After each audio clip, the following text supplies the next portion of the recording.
Robinson's on his way. He's got one ball left in the over, and that's turned away by Punt down to long leg. He's off the mark straight away. Wants a second. He's sent back by Rowett, and play resumes after all that excitement, and it's exciting here too. 57 for 4. Terrific fight back from England, who were swept away at Lord's, and they've had all that momentum to push back and set about a momentum of their own, and they've done that this morning thanks to the ageless Jimmy Anderson, 39 and still running in like a 25-year-old, swinging the ball just enough, not prodigiously. Don't think the ball's been swinging here, there and all over the place. It hasn't. It's just done enough, and that's all he's needed. Yeah, we on the TV highlights we got the clip of how much it's just nipped off the surface, and I think it's nipped, I know it's nipped more in this session, that session there, than it had done any of the series so far. So, it hasn't been swing, you're right. You always associate Headingley with swing, don't you, with the clouds, but it's actually just been a little bit nipped. So it was we said it was a good toss to lose, wasn't it? I think there might be a bit of a sting in the tail with this wicket spinning later on in the game, so we'll have to outweigh the first innings versus fourth innings of a game, but certainly England have made the most of the ball nipping. Yeah, and they've only got Jadeja from an English perspective. India again choosing not to pick Ashwin. Overton's going to continue then. Tidy so far. Better when he bowls a slightly fuller length. He's going round the wicket, bowls and Punt charges, comes down the pitch, dabs that gently into the onside. That took Rowett by surprise, but he's completed a single. He's putting his thumb up, Punt there towards Rowett, who I think I've just had a good lunch. I'm not sure I really needed that. Whew. So anyway, that's got him. It's got him panting, so to speak. I think they both had a good lunch, didn't they? Panting. I think they enjoy themselves. And Rowett checks his guard. Now, where's Root? Yes, he's back on the field because he took a nasty blow just before lunch. I'll be interested to see if that right hand of his is taped up or what the news was of that injury. Overton bowls and Sharma looks at it and allows that to go through, and they toss the ball on there to the second slip rather than to Joe Root himself, but he is still at first slip, so it can't be too bad. Doesn't seem to be any tape on his hand looking through the binoculars. Right. Probably just broke a nail, and he wanted know what Yorkshire people are like, aren't they? Little broke his nail. Oh, you'll get the letters for that, emails these days. It's just that he went off so quickly that bothered me. 58 for 4. Rowett's on 15. Overton moves in, bowls to him, right arm over the wicket at 80 miles an hour or so, I'd think, and collected by Butler. He's had a terrific morning behind the stumps, taking 4 catches, and the last time that an English wicketkeeper took 4 catches before lunch on the first day of a test match, Andy. What have you been doing all lunchtime? Having lunch? That was such an obvious stat. His computer's not helping him here. Is he gone sluggish? It has. It's still on lunch.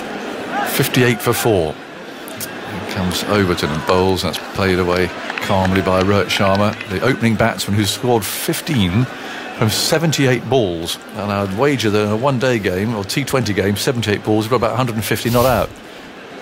Well, it's his scoring rate, I think, coming into this series, striking as an opener about 61, 62, and then this series is down to 42, which probably now has gone down to, I won't be able to do any maths, but it's gone down even lower into the 30s. But I think it's really, so this is how I'm going to play in England.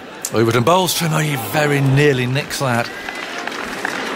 He hasn't got many wrong outside the off stump, to be fair to Rohit Sharma. He's got excellent judgment, but there he just found himself lured into one that bounced a little bit. Wasn't too far away. Yeah, he's done a lot of hard work on this tour, isn't he? Like getting through the new ball, but without really capitalising and getting that big score. He's found a couple of ways to get out on the short ball. That would have registered on your nipometer, or whatever they call it, for the nip off the seam. That definitely went. 58 for 4. Here comes Overton. Bowls outside the off stump again to that little bit of movement. Sharma lets it go by. 58 for 4. I'm going to have a total stab in the dark. I'm going Alan Knott and someone like Jeff Arnold or someone like that nipping the ball about Jon Snow. I've been crunching my available databases and not entirely coming up with the required answer. However, the CricViz fielding data, which goes back I think to 2006, measuring sessions and catches, Butler's the first in that time to take 4 catches in the opening session of day 1 of a test. So at least 15 years in all test cricket. Okay, well, that's fair enough to start with. Yeah, we'll wait for a proper statistician on Twitter to tell us the actual... Yeah, I'm going... There must have been 4 caught knots. There must have been. In goes Robinson, starting a new over, and Pant's got away with that. Carving a drive, very nearly carried to Burns there, who, had he been at gully rather than backward point, would have taken the catch, but he would have known necessarily that was going to carry like that, but there would have been a gully catch. He's pushed at it, he lost all control, bottom hand came off. It's a bit of a half life really there for Pant, but that's the way he plays, and we accept that now. It's exciting. It's only how he plays at the start of his innings. To get himself in, he's really aggressive, then he almost calms himself down a little bit. 3 slips waiting. Robinson moves in, bowls to him out again as an edge, and Burns this time can field moving to his right. But the trouble is, with Pants like this, you look at the scoreboard, thinking, really? Yeah. Playing like this, it'd be 58 for 5 if you got out playing a horrible shot. But it doesn't seem to bother him, does it? He just goes out there, and that's the way that it's proper counter-attacking, I suppose. Yeah, he's definitely that I'm changing the momentum of the game my way. And I wonder whether England could have that gully in and just say we're not going to bowl short and wide, we're not going to have a cut shot. If he gets a single, it's not a problem. Robinson moves in, bowls to him, plays and misses.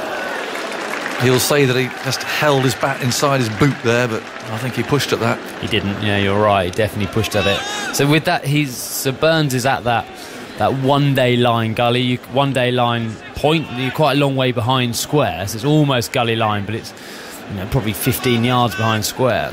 So he is saving one, but I'll definitely have a gully. I think I'll goes at it hard with those hands. Definitely have a gully.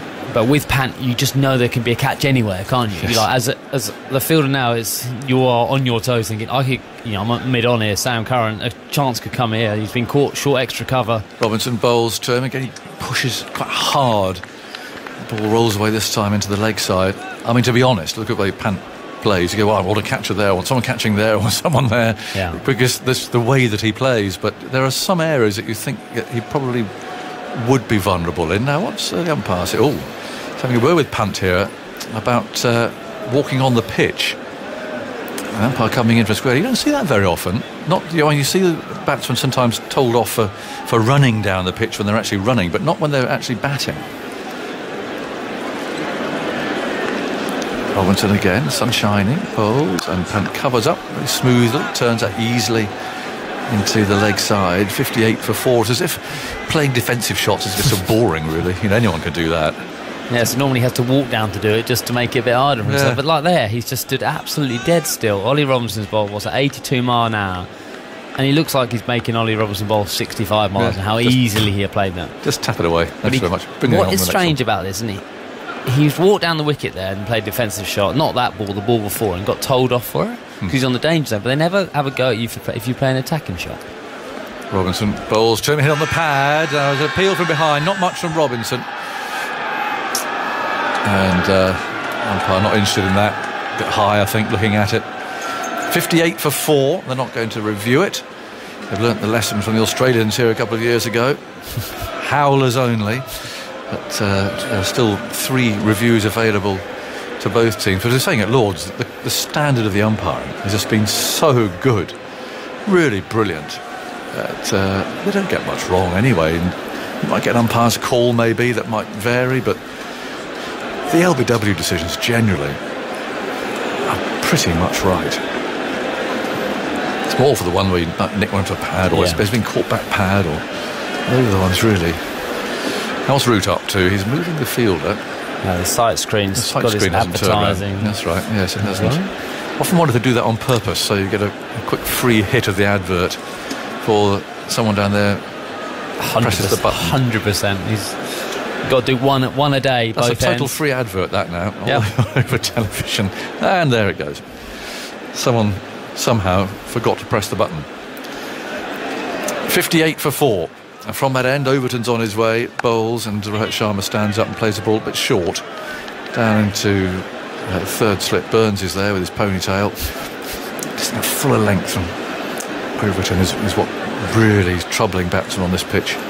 short that, and Sharma play that pretty easily. Yeah, you don't mind a percentage of balls at that length to contain the batsman, to keep. Because if you bowl everything full, the whole thing, just bowl fuller. Well, then the batsman get used to it, and it's not that surprise ball.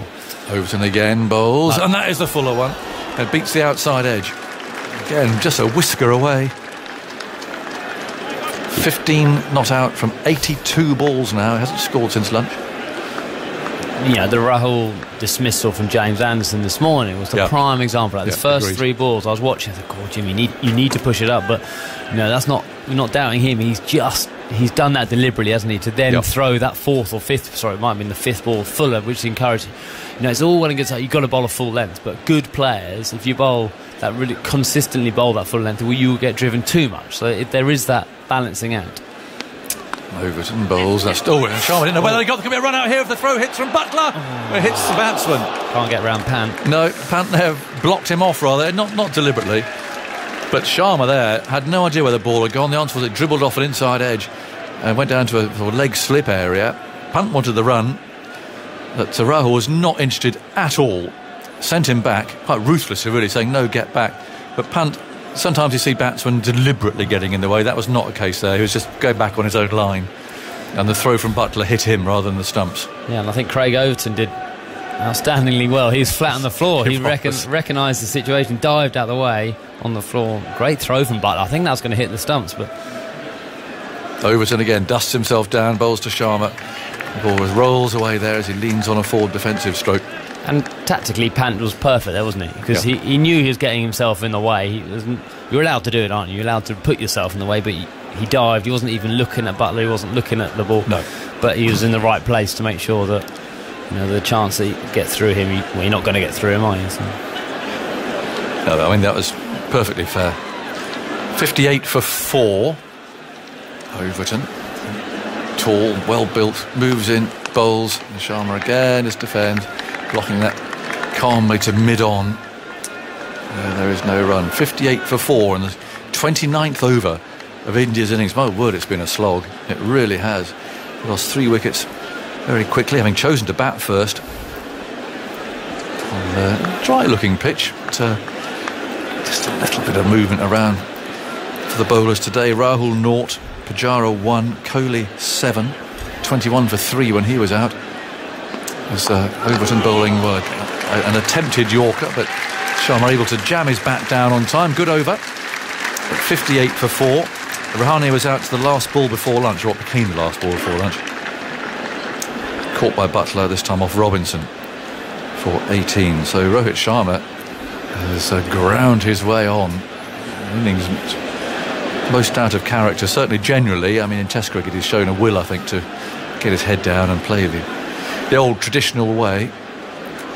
But, well, without him, they're in a right old mess at the moment. It hasn't been easy, though, is it, for batting? No. It is a get through this first 2-3 hours. Then I think it will be best for batting, won't it, this afternoon, this evening, and day 2. Robinson bowls the left-handed. Pant is caught behind.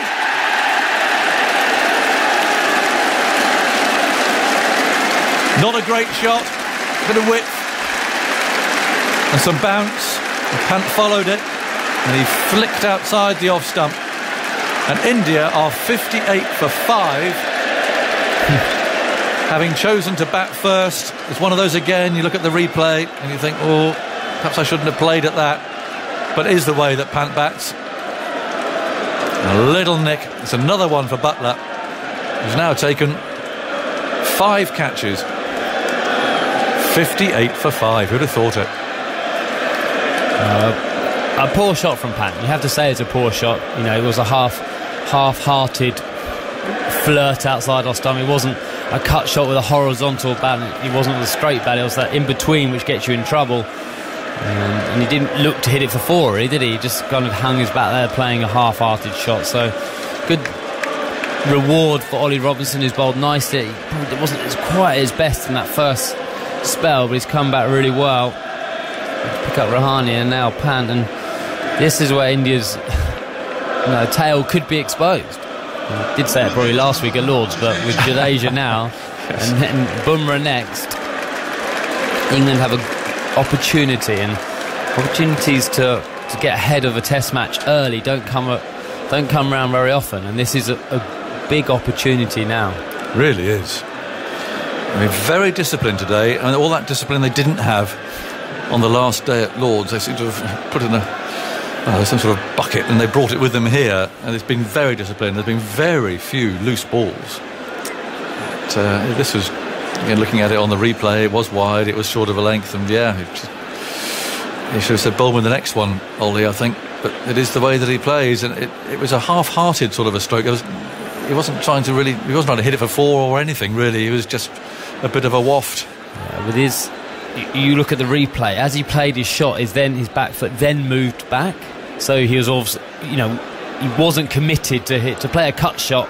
You have to be on that, the weight on your back foot, ready to hit it and get the power through it. There, he wafted, then his foot moved to show he was indecisive on it.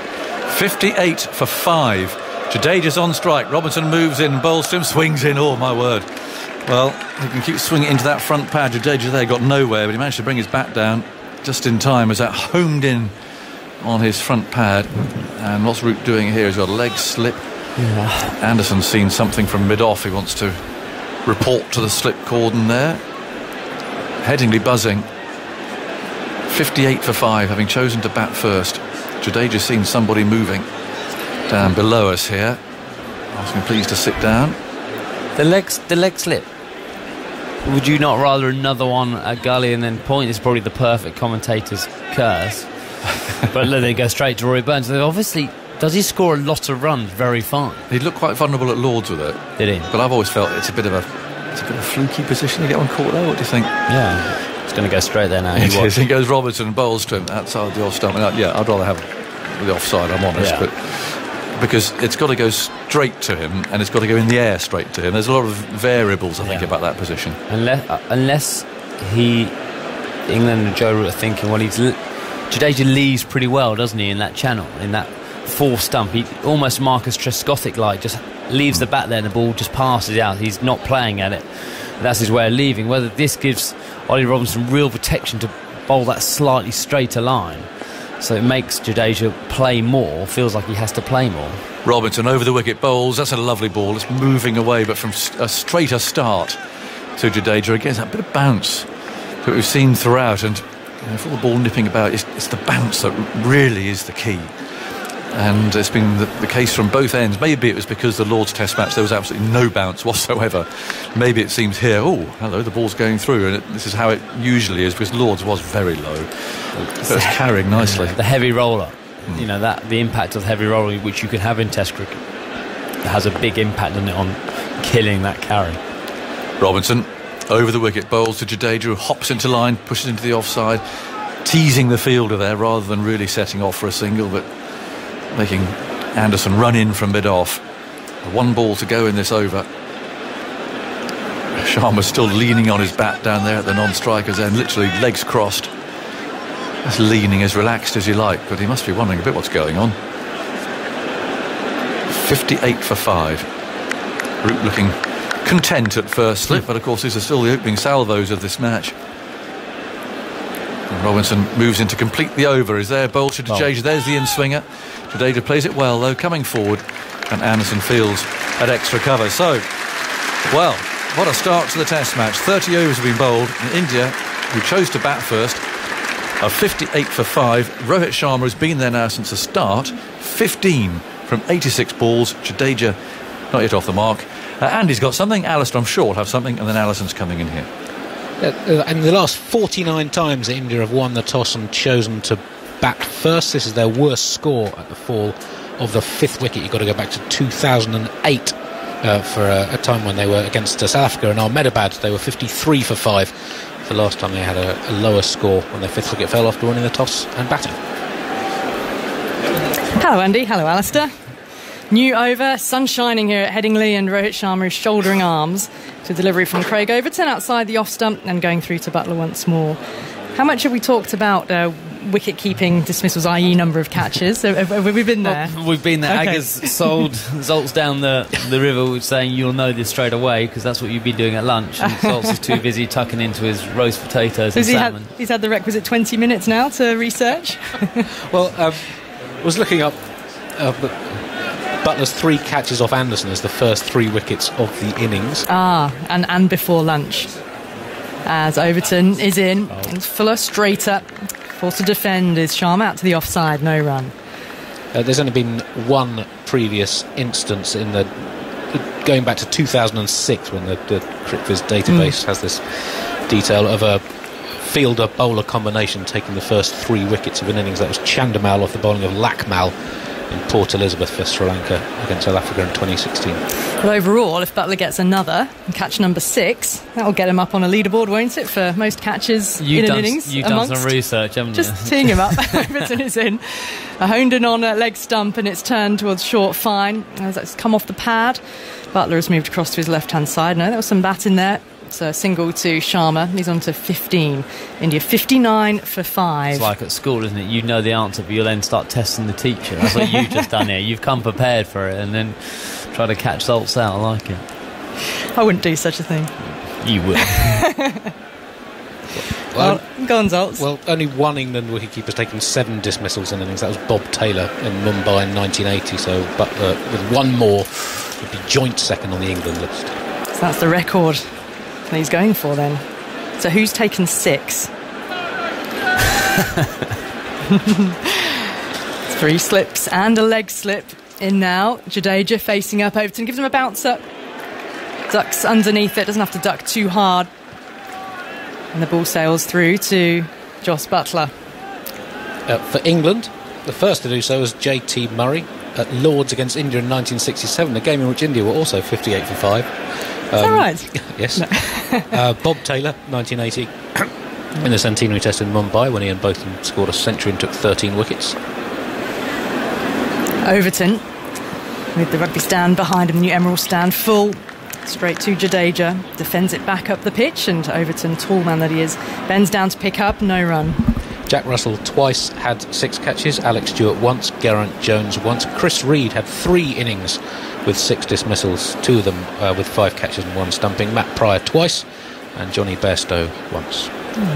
So looking for so catch number 6. He's in quite a number of England keepers then have taken 6 catches. Overton. Right arm over Jadeja full, leaned forward and reaching slightly for that outside the off stump to defend to end the over. 59 for 5, just a single coming from it. So if he does get 6 catches then, which is a little way off, well, who knows? Could be around the corner. Could be around the corner. One ball off. That would be the first time. When was the last time then that 6 catches were taken? Well, an England wicketkeeper, Bairstow in Johannesburg, January 2016. At home, Pryor had 5 catches and a stumping at Lords in 2012 against South Africa, but the last time there were 6 catches by an England wicketkeeper at home, Geraint Jones in 2005 against Bangladesh.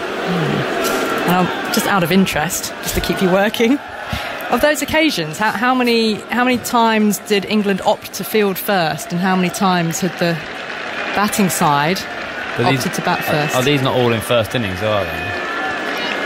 No, they're not, are they? So that's the key to look at, first innings. Here is the new over, full into Sharma, defending. Anyway, there's enough talk about wicket-keepers, aren't they? They're there to go unnoticed, aren't they? That's all they want to do, isn't it? They want to be unnoticed. That's why they make the bowlers look good. Do they not when they take the catches? I mean, every one of those has been a straight in his midriff, isn't it? As we one of our wicket-keeper Adam Wheater went down in just before the Durham game. So Nick Brown, who opens the batting, who was the kind of reserve batter for that game, actually kept wicket in the one-day game. No byes, a stumping and a catch, and as he just walked off saying, it's only catching with gloves on, isn't it?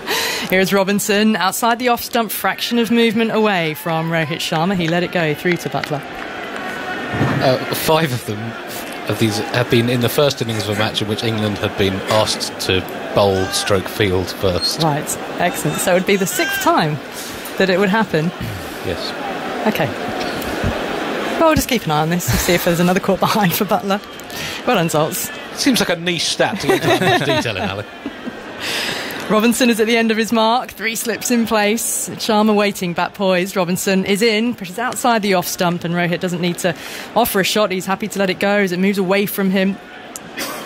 Still plenty of good movement there, isn't there?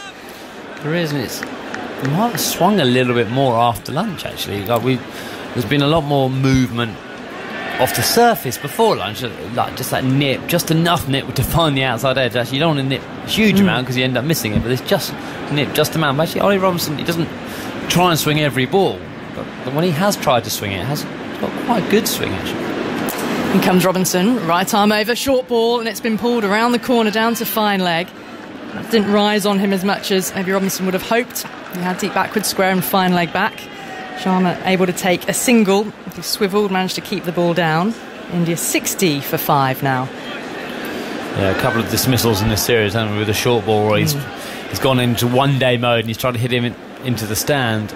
And both times he's been caught on the boundary there, he just rolled his wrist very gently and he was very lackadaisical because he had the crease, and he just did there, just knocked on his head for one and jogged very calmly to the other end.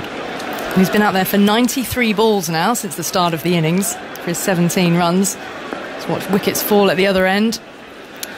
Around the wicket now is Robinson into the left-handed Jadeja. Forward he is, defending back up the pitch. Keeping the leg slip in place for Jadeja. 3 slips and backward point as well. I mean, one more wicket now, and well, you say into the tail. It'll be a test of England's resolve. Very different scenarios to when they came out on the last day at Lords and were bowling at the Indian tail.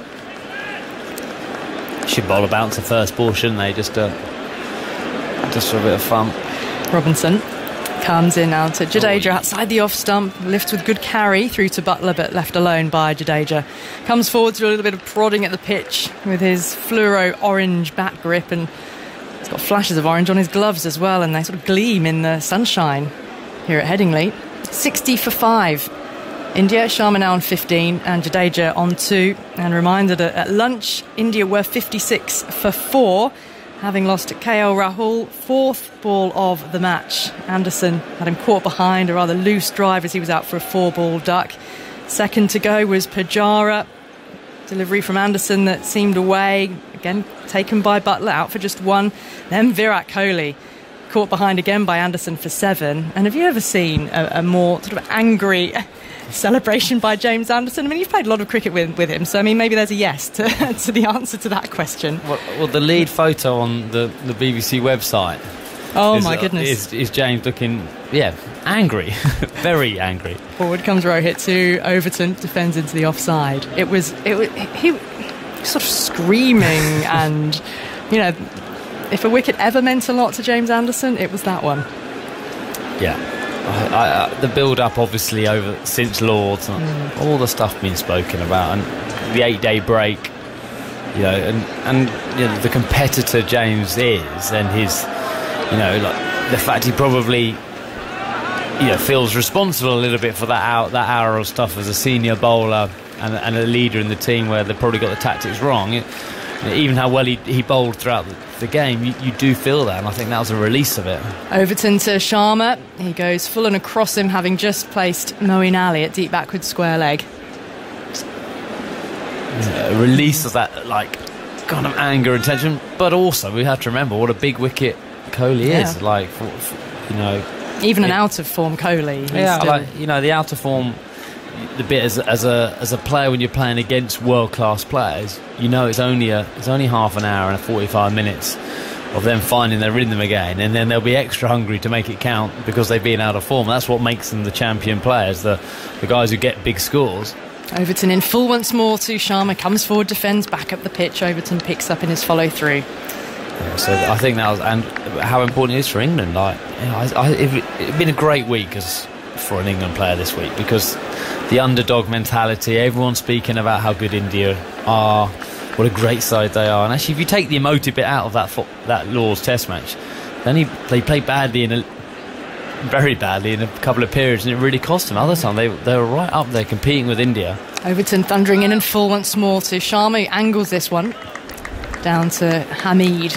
So backward point, moves forward to field, no run. And as a side, you look at that when you let the dust settle, and you think, well, actually, this is the bare facts. Clearly, you can't look past the loss. You can't look past that hour of cricket against Bumrah Shami. But you can look at the good stuff. You have to look at the good stuff. But then, as a group of players, it's probably that's all the talking will be done. They'll have had a quick analysis of that, and then it's down to it's the time to front up as a team there. And that's a great place to be. It's down to us 11 to go and deliver a performance for England. Overton edged. Bairstow has fielded it at slip. Did it go to hand? Did it drop just in front? I think it was grounded in front of him. And he's now looking at his finger in the similar way that Joe Root did earlier. Root back on the field. I think that's an outstanding effort from Johnny Bairstow. He wasn't carrying to Joe Root, and he's gone one-handed. You know, it was right in the gap, and he hasn't carried, and it's almost like stuck. And they're close, aren't they? Yeah. They won't have much time. That was a great effort. Came quite hard and fast off that outside edge. Flew towards Bairstow. Well, he's back on his feet and maybe just shaking out that left hand a little bit now, but Root in at first slip and Bairstow there at second now alongside Rory Burns at third, and Overton thundering in again outside the off stump, shape away from the right-hander once more and into the gloves of Butler. So 60 for 5. Rohit still there on 17. Jadeja yet to score from his 10 balls.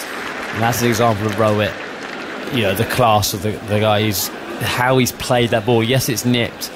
He just hasn't pushed at it. He hasn't just gone that little bit. As an only batsman, it's so hard when the ball's nipped to keep it under your eyes, to keep it in that little bubble you want to play it under there. And because he didn't push hard, didn't get himself just in front of yourself like I tend to do, it didn't carry. So you got to actually credit to Craig for bowling that perfect line, and then credit to the batsman. Yes, he nicked it. His technique was good enough to make sure he didn't carry that extra 2 foot by playing that lovely late technique. Sage words for anyone listening and any youngsters listening about technique and opening the batting. It was definitely a case of do as I say, not as I did. You're allowed to say as much as you like on here. Andy. Just 4 runs in the 7.1 overs since lunch and the wicket of Pant. Yep, and here is Robinson against the left-handed Jadeja off the pad and towards short fine leg. Rory Burns is there at leg slip, moves across to his right-hand side to field. And the head-to-head between Anderson and Kohli in the 2018 series here, 0 for 114 off 270 balls, 45 overs. In this series now, 2 for 11 from 25 deliveries. Wow. Quite good figures for James Anderson. Yeah. But that series of 2018, clearly playing in it, with how many drop catches there were of Kohli and how many probably player misses. It was a lot more even than the stats suggest, even though you don't. Another edge. No, there isn't. There's an appeal for an edge. Jadeja went through to Butler, but the appeal came from second and third slip rather from the keeper or bowler. I know you won't like me saying results, but the stats did lie on that occasion. I mentioned 2 of those drops earlier coming in the Edgbaston Test match when Kohli was dropped on, was it 21 and then 51 or 59, something like that, on his way to 149. So it's the drops which are the costly ones, which you remember. Hopefully that wasn't me, but your notes are very impressive, Ali, so they're probably in there somewhere. Well, no, it was David Malan. Okay. Because we mentioned it earlier on. Forward comes Jadeja, defending to the offside again, bat and pad very close together, and those shouts are coming from the slip cordon. And Robinson has no interest at all. He's turning, heading back to his mark, but it does cause Jadeja to wander away towards the square leg umpire, trying to settle himself, having been beaten by one Robinson delivery and being pretty close to the pad on that occasion. 13 balls and Jadeja yet to score. India at 60 for 5.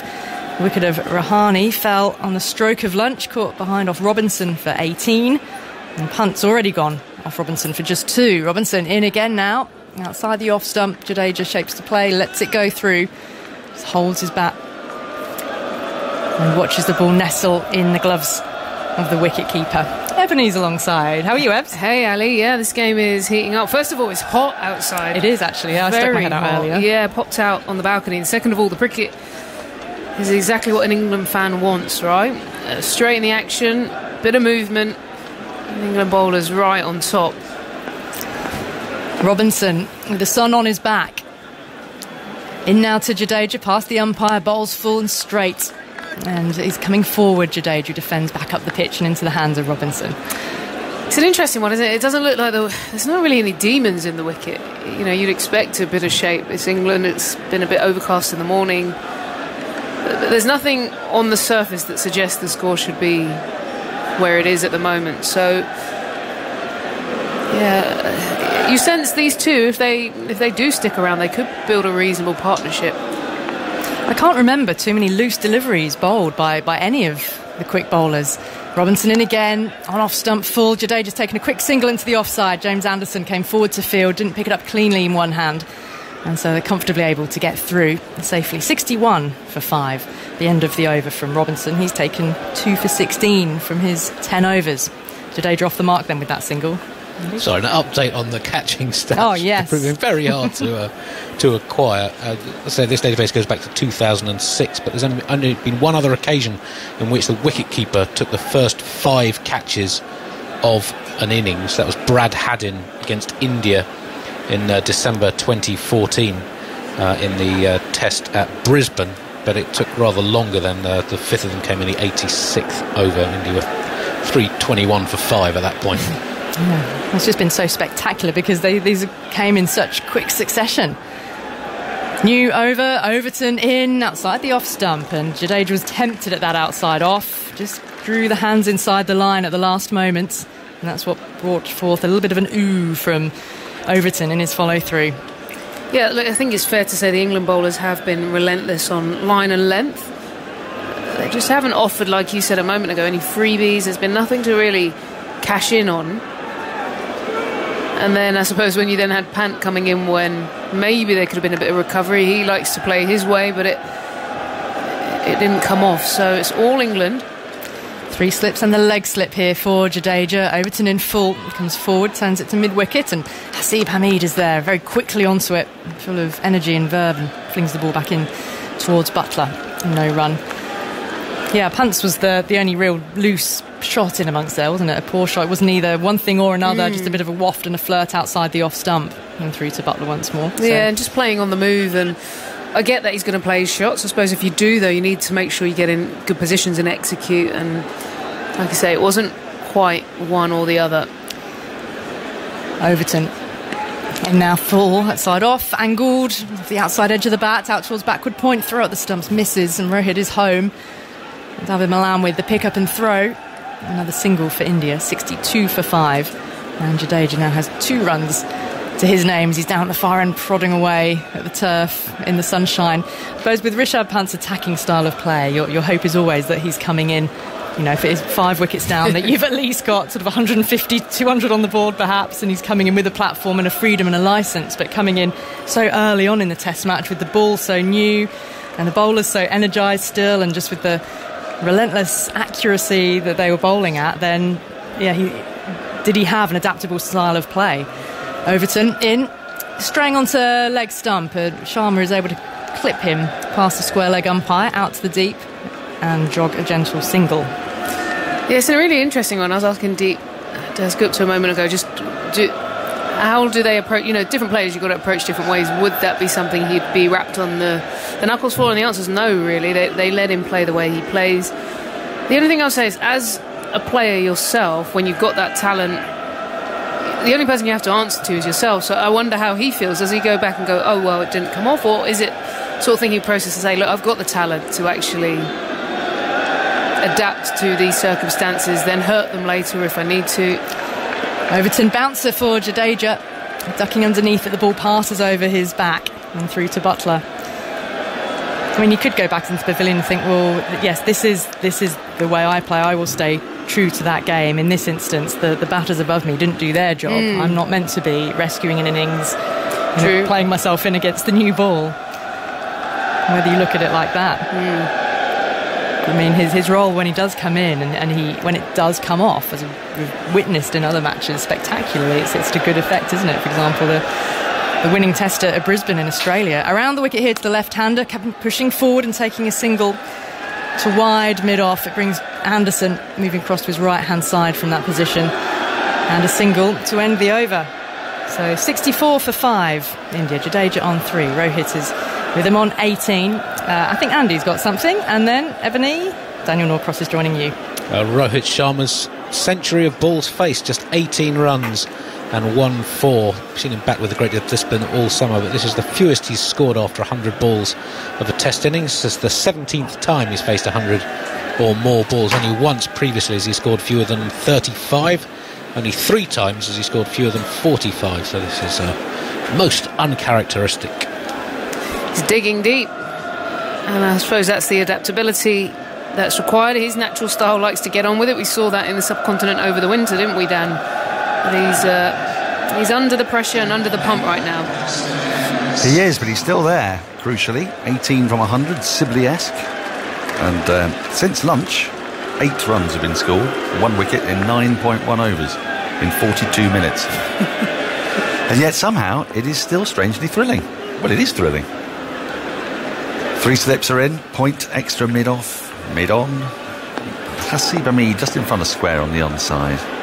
And a long leg, Sam Curran is running into bowl with those 3 slips, and Jadeja flicks one off the pads nicely down to long leg, where Moeen Ali will come in off the boundary to field. 65 for 5. We're not seeing Anderson. Does that surprise you? Yeah, I actually thought he might have thought about coming back, just even if it's a short spell. But equally, there's always that danger, isn't it? When someone's so on fire, you just keep chucking the ball back to him, and actually this could still be a long 4 days, 5 days. Who knows how it could play out? Well, I'm just thinking, Overton's bowled 8 either side of lunch. This is Curran's 8th. Anderson's bowled 8. Here is Curran. It's worked into the onside. They're going to get a single for as it goes fine enough to the right of mid-wicket, where Milan picks up. 1 more to the total, 66 for 5. The question is, Dan, I'm going to throw this to you. Yes. Who are going to be the 4 key seamers if the Ashes goes ahead? Let's assume all goes to well. Between now and then, as we've seen, there's been injuries, form, all sorts of things going on. There was a no ball, by the way. It's just been called, so another run, 67 for 5. That's a very good question. Well, we know that there won't be Stone. We're pretty sure it won't be Archer. So we're just going to take them out of the equation. Here is Curran again. Forward in defence comes Jadeja. Pushes the ball firmly back to the bowler, who fumbles slightly, but there's no run. Robinson tidies up. Robinson will be 1. Robinson in Australia for you? Most definitely. He's got a kind of Hazel-Woodian thing going on. Broad shoulders, hits the pitch hard. I think you might like it out there. A fit Wood. Yeah. Field is probably necessary. Anderson. Of course. You just cannot not play him, can you? No, you can't. Here comes Curran again. And Jadeja just brings his bat inside the line of that, does he? Perhaps. Maybe I'm being generous. As the ball goes through to Butler and there's no run. And then, well, all the pace has kind of disappeared because Stone and Archer have gone. Where's the next pacer? Well, that's the question is... Saqib, potentially. It was interesting hearing Joe Root before the game saying they didn't think pace would be the key factor on this wicket, so they went for height for Overton. But obviously pace would be much more of a factor. He could sneak in. Be handy if he'd played a game of Test cricket before he went, though, wouldn't it? Here is Curran, left alone outside the off stump by Jadeja through to Butler. There's no run. You don't really sort of feel Wokes. You feel the absence of Wokes in England. I don't suppose you really necessarily think of him as ideal for Australian conditions. So I suppose Saqib, Wood, Anderson, Robinson, but... No Curran for you? I'm just thinking height, no movement out there. Well, I don't know. Look, they're never going to play the same 4 bowlers in all 4 matches, are they? Yeah, that's not going to happen. 5 matches, I should say. A full, and then staying on the crease is Jadeja, and then that wraps him rather painfully above the knee roll, I think, on the back leg. There was a horrible kind of thwacking noise as opposed to a thudding noise, and the ball just rolled out in front of him. So, Australia have managed to keep all their seamers on the pitch, on the park, for the last few times, but it didn't really work for them, did it? Because by the time they got to Brisbane, Cummins, Stark, Hazelwood, they didn't feel quite the same, did they? So, these games will come thick and fast if the Ashes happen, because of the way the scheduling is. Curran is in, and Jadeja definitely lets this go by. Hides his bat inside his pad, and that's the end of the over. 67 for 5. Curran, the most expensive of England's bowlers, is he? 8 overs, none for 21. Still not that expensive. Overton, 8 overs, none for 9. Will he continue? You'd expect... So Wood would most probably rest and rotate, maybe Perth bounce. Yes. And Pace might be the one they want to make sure he's landed for, and then... Is a day-night game happening? It's usually been at Adelaide, because then you start... You thinking Jimmy and Broady? Well, I'm thinking Jimmy Broady, and even Wokes becomes interesting in that scenario, because of course Broad will be fit. Yeah. Forgot about Broad. England's second leading wicket taker of all time. I'm sure he's not. Yeah. And if he is, he'll understand. I'm sorry. Right. Overton is going to continue. He's into the right-handed Sharma, who just reaches for this slightly and pushes out to Anderson. That wide, shortish mid-off, there's no run. So I suppose that's it's a clutch of bowlers with Saqib Mahmood in there as well. Wood and Saqib would be the pace options. But Shane Warne is very keen that we focus all our minds on Matt Parkinson, because he likes a leggy. Does he? Yes, and he thinks that England have got to pick Matt Parkinson in Australian conditions. Or another colleague of ours, as Overton is in, defended by Rowan into the onside. Wants a single, it isn't there. And shy at the stumps from Overton as he comes through in his follow-through. Just misses the stumps. I think Sharma was probably back. No run either way. It's Adam Collins, who's been on TMS a few times. For Parkinson as well. He's a big fan of Parkinson. But Australians fetishise leg spinners in an unusual way. Mason Crane went out there for... I remember Sydney. I can't remember his stats, but I think it was Sydney. It was like 100... One for 190 odd. Yeah, something like that.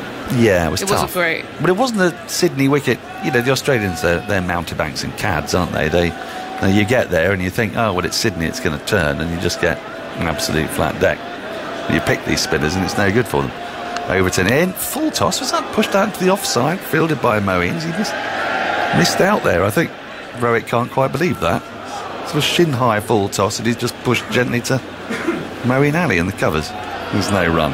He was laughing there. I think he had a completely different plans here. Where was he looking to play that? I think he was looking to go on a low full toss leg side, and then somehow just... leading edge. Yeah. Along the ground. Is that sort of indicative of the fact his mind is not really positive at the moment? Didn't latch on to that. Overton into him again. Now pulls of this in the air. Taken! Caught! Mid-on. It was after all that resistance from Rohit Sharma. Off his 105th ball, he has just pulled a short ball as gently as you like into the hands of mid-on, and India lose their 6th wicket. They're 67 for 6. Ebony Rakeford, Brent, what a curious bit of cricket that was. Last 2 balls, actually. Well, I think you just made the point. He'd almost gone so much into his shell, which is uncharacteristic of Rohit Sharma, that he missed out on the low full toss, and then when it was banged in short, he was in 2 minds. He was like, do I play it, do I not? I think his natural instinct wanted him to whack it. He was thinking about the situation and pulled out a shot. And what it's ended up doing is meaning that the real resistance India has had is going back. I feel for him a little bit there, because he was trying his best to adapt, dig in, not over-attack, and almost got himself into 2 minds there. There was a weird bit of cricket. It was almost like the full toss, the ball before, spooked him a bit. Because it was a shin-high full toss that 99 times out of 100, with virtually nobody on the leg side, he'd simply have put away for the easiest 4 you can imagine. And I think he talked to himself then, didn't he? Like, what am I doing? What have I just done there? And then when the short ball came in, as you say, it was like he wanted to get aggressive and remind people that he's there to bat, not just hang around. We should mostly give credit to Overton as well. It's quite a smart ball, isn't it? If he would have just gone back to sort of line and length, he might have played, left it, whatever. But actually that short ball, he had to think through the option. But what we know is that India are in massive trouble here. Well, they are. They're 67 for 6. Mohammad Shami, who's coming off the back of a splendid innings at Lord's, but these are different circumstances, very much different circumstances. And he and Jadeja and the tail have got to try to... If he gets more runs, I'll be going to Kohli saying, get me up the order, mate. Ahead of who? Rahane? Well, yeah, don't worry about those guys. We've got it, me and Bumrah. Pujara can drop down to 8. Yeah. Let's see how that goes down. Well, at the moment, everything's going right for England today. 67 for 6. Shami is coming out to bat. Overton has bowled how many overs since lunch, please, Andy? This is his 6th. This is 9th of his spell. He has 1 for 9. So it was either side of lunch, so it seems like a longer spell, but he had a bit of a break for 40 minutes in between. Here he is. New batter on strike, Mohammad Shami. In comes Overton, and Everton's gone! It's got him! Shami fends the 3rd slip. Overton's got 2 in 2. He's on a hat-trick, and India 67 for 7. Another golden duck in this series. There have been so many of them, but I didn't see this. It was a short ball. He fended at it. It wasn't so short, didn't get up that high. It's around about waist high, and he's just put a simple catch into the hands of Rory Burns, who's taken it at waist height. And well, this is all going most unusually. 67 for 7. Most unusually. Well, the number one rule, make the new batter play, especially the lower order batters. I really like the length there. It was dug in, so it had a bit of venom as it carried through to a nice height to Rory Burns. However, this morning, of all possible scenarios to play out, this is not one I had in my head. And especially when you elect to bat, and I think looking at the wicket, there's nothing crazy about it. There is a bit of swing. You kind of expect that. That's part of playing Test in England. But there's nothing out of the ordinary that suggests today should be this many wickets down this quickly. So many of these wickets fall into balls that haven't moved extravagantly. I mean, some balls have moved extravagantly. They haven't always been the wicket-taking balls, you know. Think about the Kohli dismissal didn't move a huge amount. The Pujara one did, I'd say. That took a bit, but Rahul's just playing away from his body, and the stoicism that India showed at Lords to dig in on a couple of occasions, firstly on the first day, that opening partnership, and then on the fourth day, wasn't it, with Rahane and Pujara, that seems to be entirely absent. And we've got a hat-trick ball, and we've got Ishant Sharma, who's going to face it, and he's got a wonderful field. All hat-trick balls have wonderful fields. I'm going to give you it. Forward short leg, a really short, straightish mid-on, 3 slips, gully, a kind of silly cover, short extra cover, and 2 RQ, 2 leg slips. Right, listen to the crowd. Overton is trying to big him up now. Here he comes. Hat-trick ball into Sharma. It's trapped to the pad. They think of appealing. Bit of bat. Rolls out into the offside where Moeen collects. There's a pretty decent hat-trick ball. There's a pretty decent over from Craig Overton. He's picked up 2 wickets. India have now lost 3 since lunch. The crowd are going ballistic. At the end of the 37th over, they're 67 for 7. Jadeja has 4. Ishant Sharma, not Rohit, yet to score. That was, to be fair, that was a pretty decent third hat-trick ball. It was one of his quickest, 86 miles an hour, angled right in, honing in at the pads. And Ishant did well, actually, to dig that out.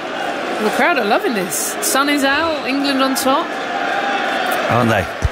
Andy. An update on teams doing badly after winning the toss and choosing to bat. India, 7th wicket falling at 67. It's their 3rd worst 7th wicket score after winning the toss and choosing to bat.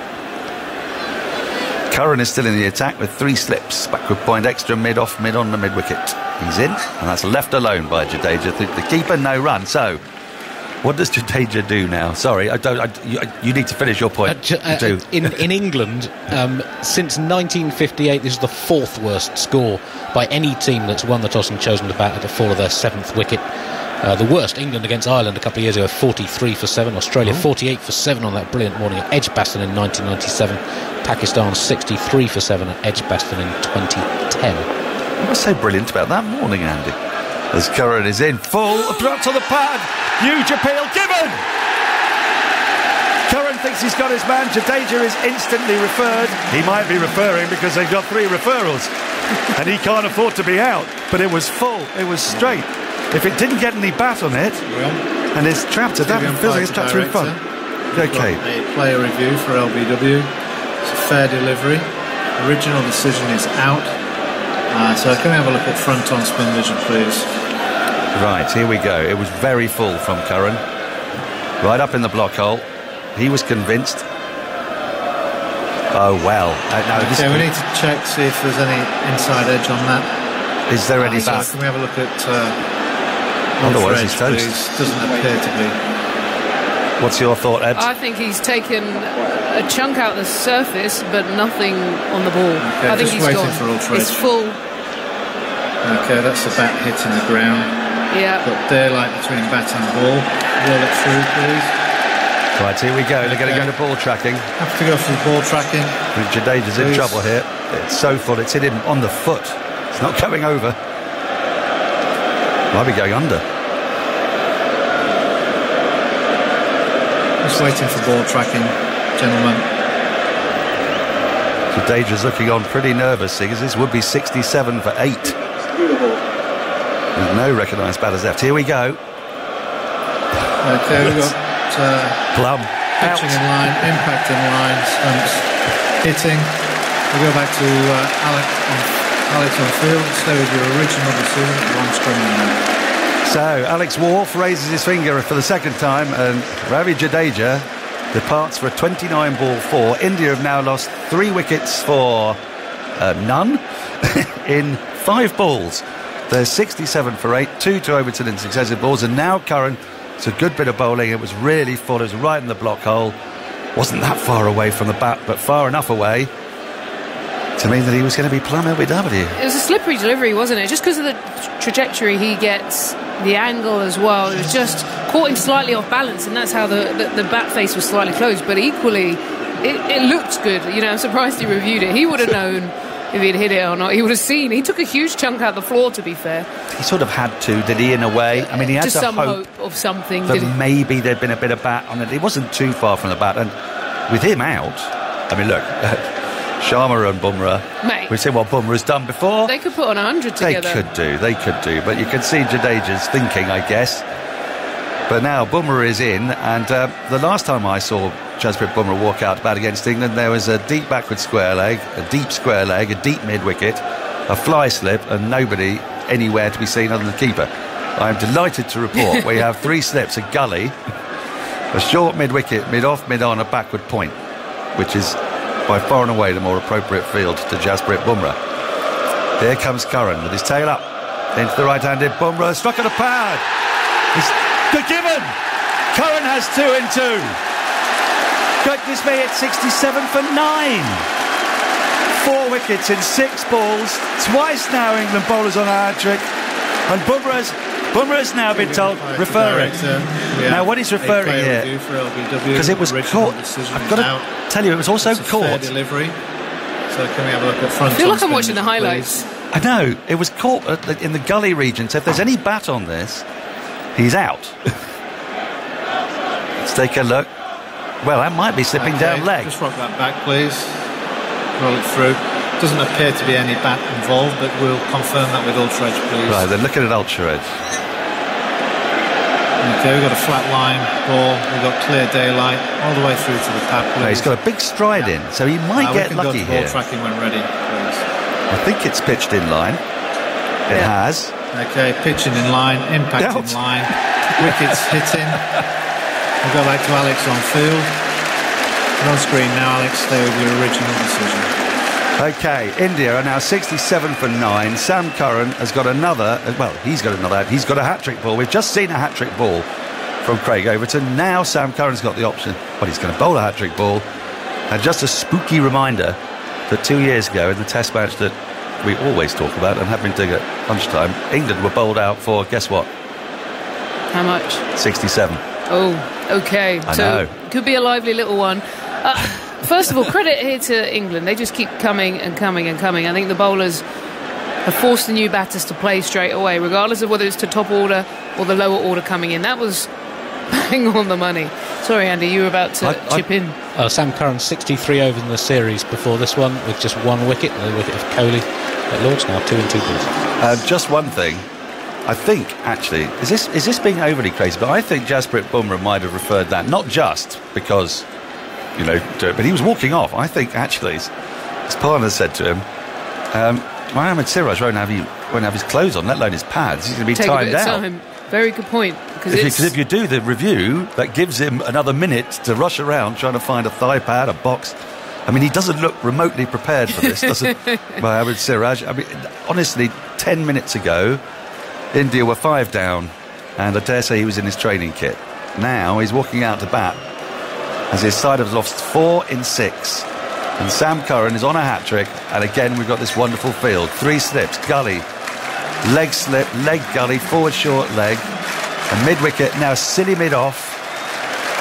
Robinson right in the eye line. Siraj. Here comes Curran. Can he wrap it up? Let us see. Left arm over the wicket. Hit the right-handed Siraj.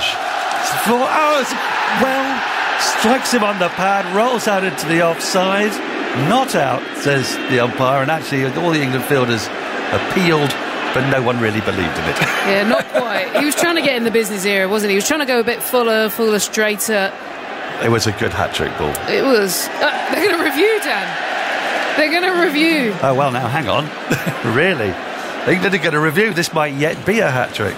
TV umpire to director. We have a player review for LBW. Original decision. They've got 3, so they may as well.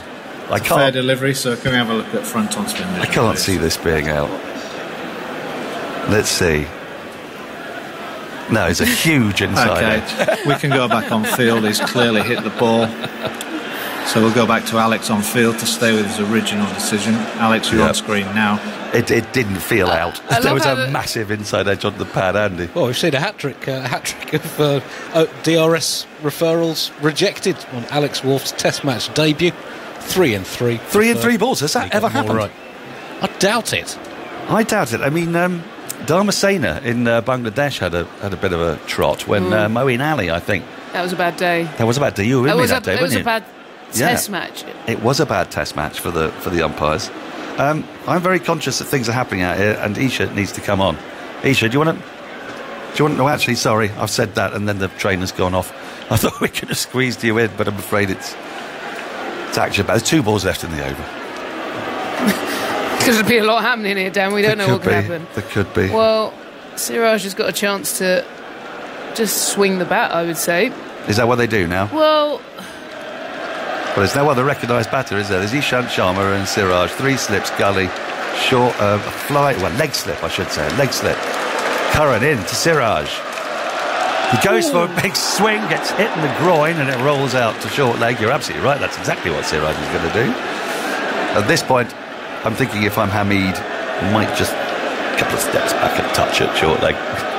Because I think we know what Siraj is going to aim for. Yeah, it's just time to... Look, let's face it, when you're lower down the order, your team and your key people haven't done the job, then in this situation, it's time to just see if you can throw a few lusty blows and then get out there with the ball. So he's going to try and give it the long handle. 67 for 9. Yes, you heard that right if you're just joining us. It's been the most extraordinary 3 hours and 4 minutes of cricket. We've just seen 2 hat-trick balls in the space of 2 overs. Both of them were pretty close, actually, to cleaning up that hat-trick. Here comes Curran to complete the over. Siraj on strike, goes for a big wild yahoo, hits something on it, drives it up towards the long-off boundary. It's being pursued. It will be cut off. And the bats come back for 2 as Robinson tied is up. 69 for 9. Siraj 2. Sharma yet to score. More from you, Ebony, and then finally, I'm so sorry, Isha, it's going to be Isha Guha. Well, that was a very, very long over. Hat-trick balls, reviews, wickets. It was all happening. What was the tail of that over there, Andy? Dot. Then LBW, that was Jadeja's LBW, referred by India and overturned. Jasprit Bumrah, 3rd ball, LBW, referred and overturned. 4th ball, not given. Half-hearted LBW shout against Siraj, referred and rejected again. Dot 2. Took quite a while as well, Isha. Thanks, Andy. And don't apologise, Dan. I was enjoying that. I was hoping you might call a hat-trick. So, Overton, who was on a hat-trick as well, coming from the rugby stand end, to Ishant Sharma. There are 3 slips in a position and a leg slip as well. Thank you. As he pushes forwards past the umpire, Ishant crouches and looks to drive, but it's a touch agricultural as it pops up and finds its way to mid-on. I cannot quite believe what we've just seen here. Well, actually I can, because there always seems to be drama here at Headingley, but it would have been extraordinary, Ebony, to have just 2 test matches in the space of 2 years and a side being bowled out for 67 twice. As Overton is in again, Ishant Sharma guides this one past the slip cordon down to the 3rd man boundary, and it reaches the rope for 4. So he's off the mark with a boundary. 73 for 9, and plenty of entertainment here in the crowd. Are you superstitious? If that would have happened, I think we would have all been we'd all been already prepping the fourth day. What's going to happen? Reverse engineer. Well, what we do know, though, we've got a test match full of drama. The question is, when England get into bat, can they dominate? Or will it be another tricky day? Ebony is shifting out, and then will come Michael Vaughan. The sun out here at Headingley is Craig Overton is in again. Sharma across his stumps, struck on the pad, they go up. I think there was bat involved there. The way he shimmied across there, I didn't think he was in front of the stumps at all. I think he might have been outside the off, but they don't go up for the review. It's given not out. Joe is just coming up to have a chat to James Anderson. As Michael Vaughan is in. Well, afternoon. It's all happening. Yeah, it certainly is. England have been exceptional. Overton in again. Sharma squeezes one out outside the off stump to Gully. No run. Slightly fuller on that occasion, aiming for the Yorker. Yeah, I mean, India have been so disappointing. England have just run up and bowled that heavy length, that full of length with a bit of movement. Look at that, someone like Rohit Sharma just got stuck in his mindset. He got a full toss the ball before he got out.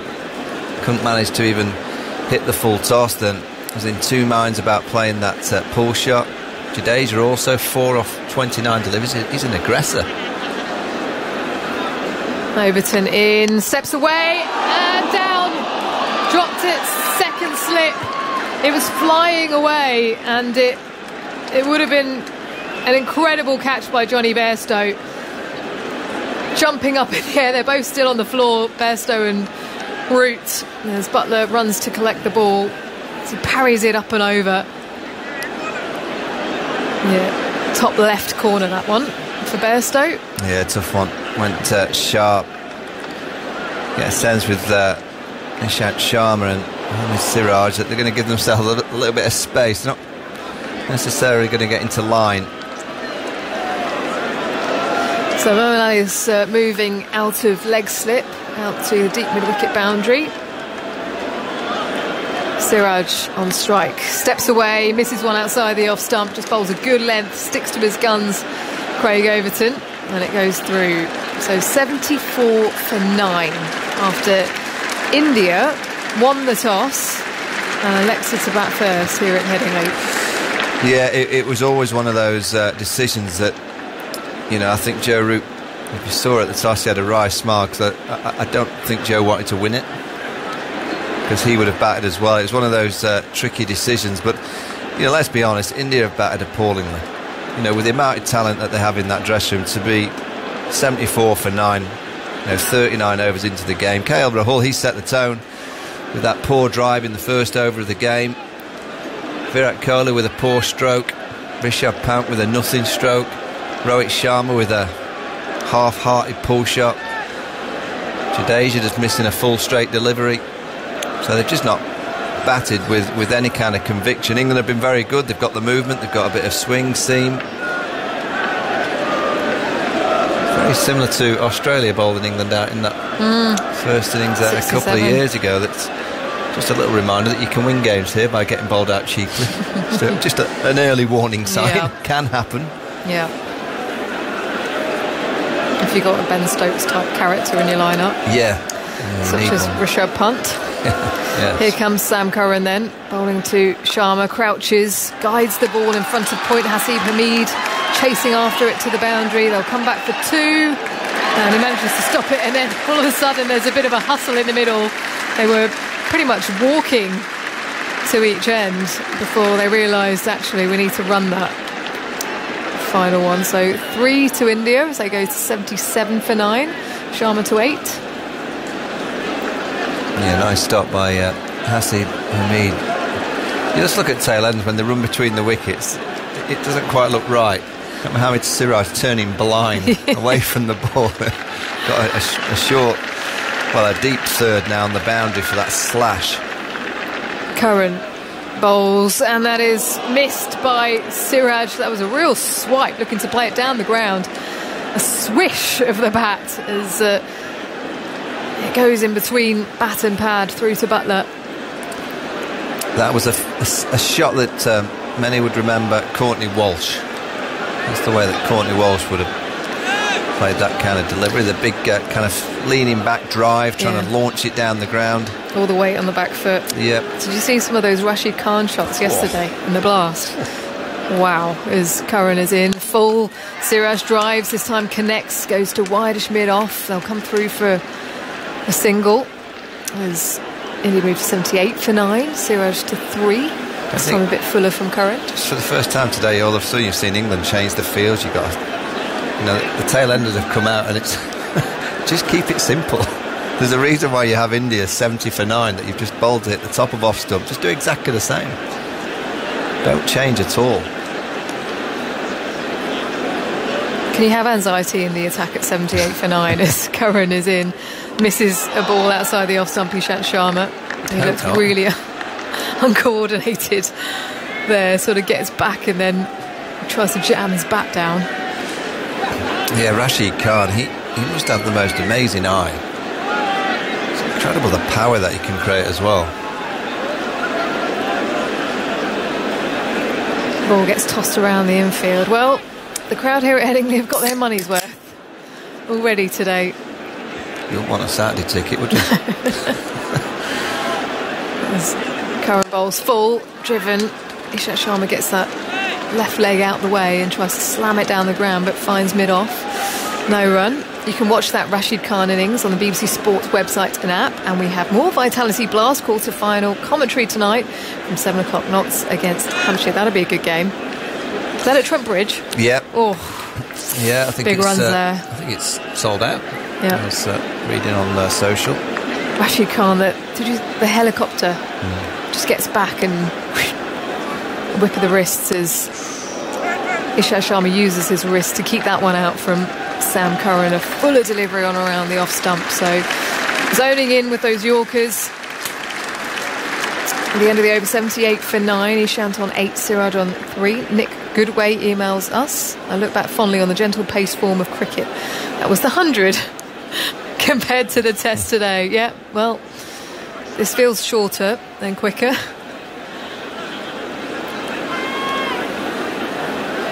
I was going to say it's all that limited overs cricket that India have been playing. Yep. Guess you can blame the Indian batting performance on the 100 as well. That seems to be the common trend. Oh, it's been poor. They've just not managed to get into any kind of rhythm and tempo. It's one of those as a fielding side, as a bowling unit, you turn up and you go, you can't believe your luck. Even though they bowled in some really good areas early on, they were getting prodigious seam movement off the surface. As Overton is in, Siraj again stepping away and guiding it to point this time, no run. But India have helped them as well. It was James Anderson with those early 3 wickets to kind of just set the tone for England, and all of a sudden it was almost like a psychological thing. As soon as Kohli got out, there was a period of consolidation before Rahane, just before the lunch interval, and then a procession really as Overton past the stump. Siraj again swings and misses. Oh, you can hear the swipe through the stump mic. Trying to launch that back down to London. Yeah, well, your job as an opening batter is to set the tone and read the conditions, the situation. You know, your job as a bowler is to set the tone and put the ball in the right area, and that gift in the first over. KL Rahul has played so well. That opening partnership up until this game had averaged 68 for India. It's almost been the difference between the two sides, that kind of opening stance that we saw at Trent Bridge, at Lords. Overton moves in, Siraj crouches down and keeps out another Yorker length delivery, finds its way back to the bowler. And England couldn't quite believe their luck that the first time of asking, the first time Jimmy kind of threw one up there for the drive, KL Rahul tried to play that shot through extra cover and the outside edge was found, and it's been very difficult for India since then. Overton past the stumps. This time taken. Joe Root with the catch. Siraj stepping away, looking to play it up and over the slip cordon. It doesn't beat the hands of Joe Root. A good catch from him, well timed. And that is India all out after electing to bat first here at Headingley on day one for 78. Well, that was one of those you see the coaches in the morning when they get down and just glance the ball to the cordon waiting. And that was one of those that Siraj offered to Joe Root. Good catch. Just glanced it straight to him, high above his head. He's in the air. His 2 feet are up in the air at the time that he took the catch. Magnificent performance by the England team and all the bowlers. Now it's over to the batting. And there's nothing better than taking your guard and you just look at the scoreboard and you just see 78. Such a low number. It's exactly what England needed. 1-0 down in the series. Such a disappointment on that last day at Lord's, and they've started this test brilliantly. Well, Joe Root has led the team off the field and naturally delighted all of the players. But they know that they have to be ruthless in this test match if they want to win it. They cannot let India back in. So still a job to do, especially with the fragility of their batting of recent times. And the ground staff hurriedly got onto the pitch to sweep away any debris. Here comes the heavy roller. That might make a big difference at this time. Generally here at Headingley, the morning sessions is where there's obviously a bit of moisture in the ground, and as the day progresses it does tend to get a little bit better and better for batting, particularly once you've had a heavy roller on the surface. So the next, how many overs left? Must be 45 something? 47. 47 overs of batting England have. There's a lot of pessimists out there that are saying, will India be batting again today? It's possible. I don't want to join the pessimism, but it's possible. You just never know, but I doubt it. I very much doubt it. Declare on 250 for naught, give them a tricky 15 minutes. It was very nearly that way on day one of the Lord's Test 2005, where 19 wickets fell in the day. Yes. Very close to... Well, I think the England-Ireland Test at Lord's. Yeah, Leach, that was... Yeah. Might watch them at the end of day one.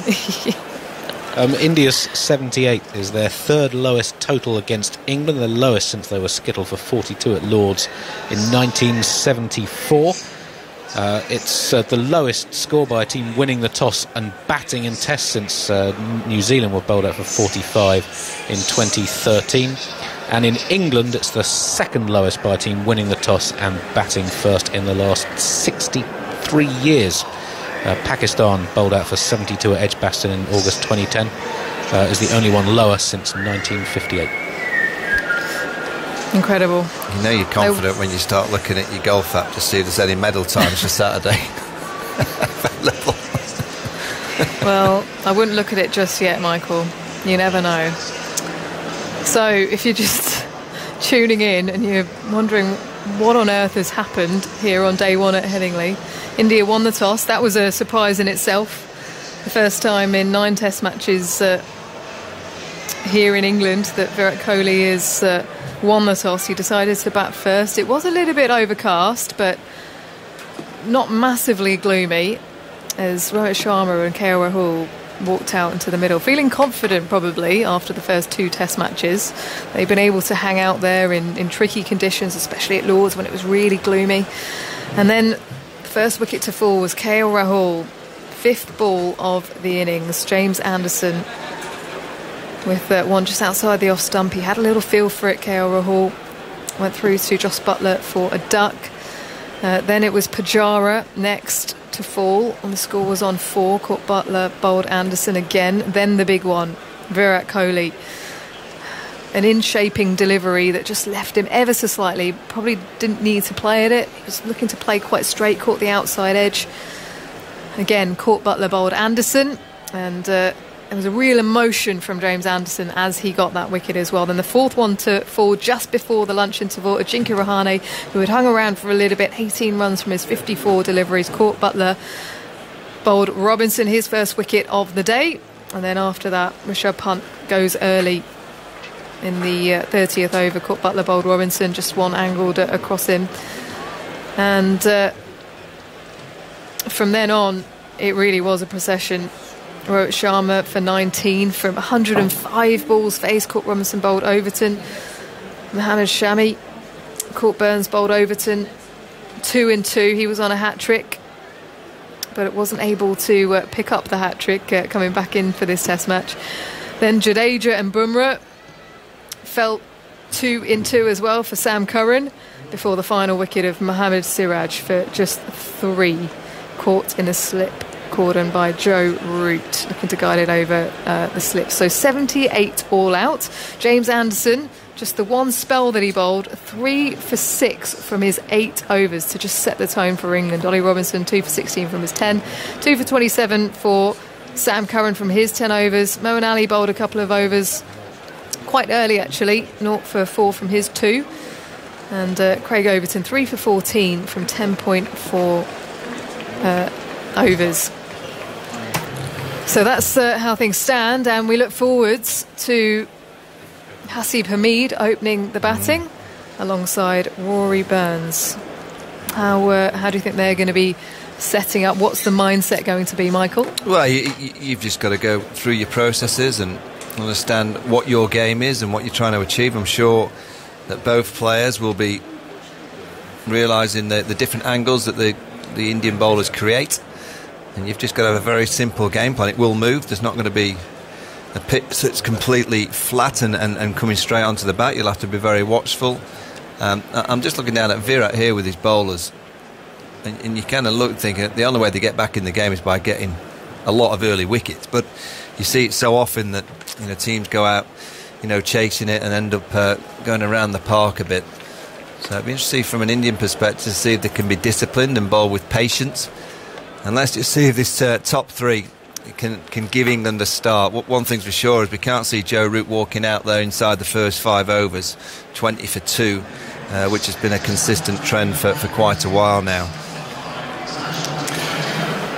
Afternoon, Aggers. Well, I thought we'd seen it all, but as you say, cricket has always got a surprise up its sleeve. And for people who watched England's capitulation at Lord's last week, see the way they've come back here. However, they still have to bat, and that really has been the big problem, hasn't it? They've bowled well throughout, there's been no problem with that, but the batting, Crawley and Sibley both dispensed with, and they would have been very much inked in for the Ashes, and they still might well go. But changes all round. David Malan back in again. He's played 15 tests. He's 33 years old. He's been around the block lots. I think you and I both sort of mentioned his name at the same time, didn't we? A couple of tests ago. It was New Zealand. New Zealand. Test that's match right. Against New Zealand. And it just seemed the obvious. I think more on character than a lot else. That 100 that he scored against Australia at Perth. Yeah. It was a big innings, and it seems that it just needs somebody of that sort of mentality at the top of the order at the moment.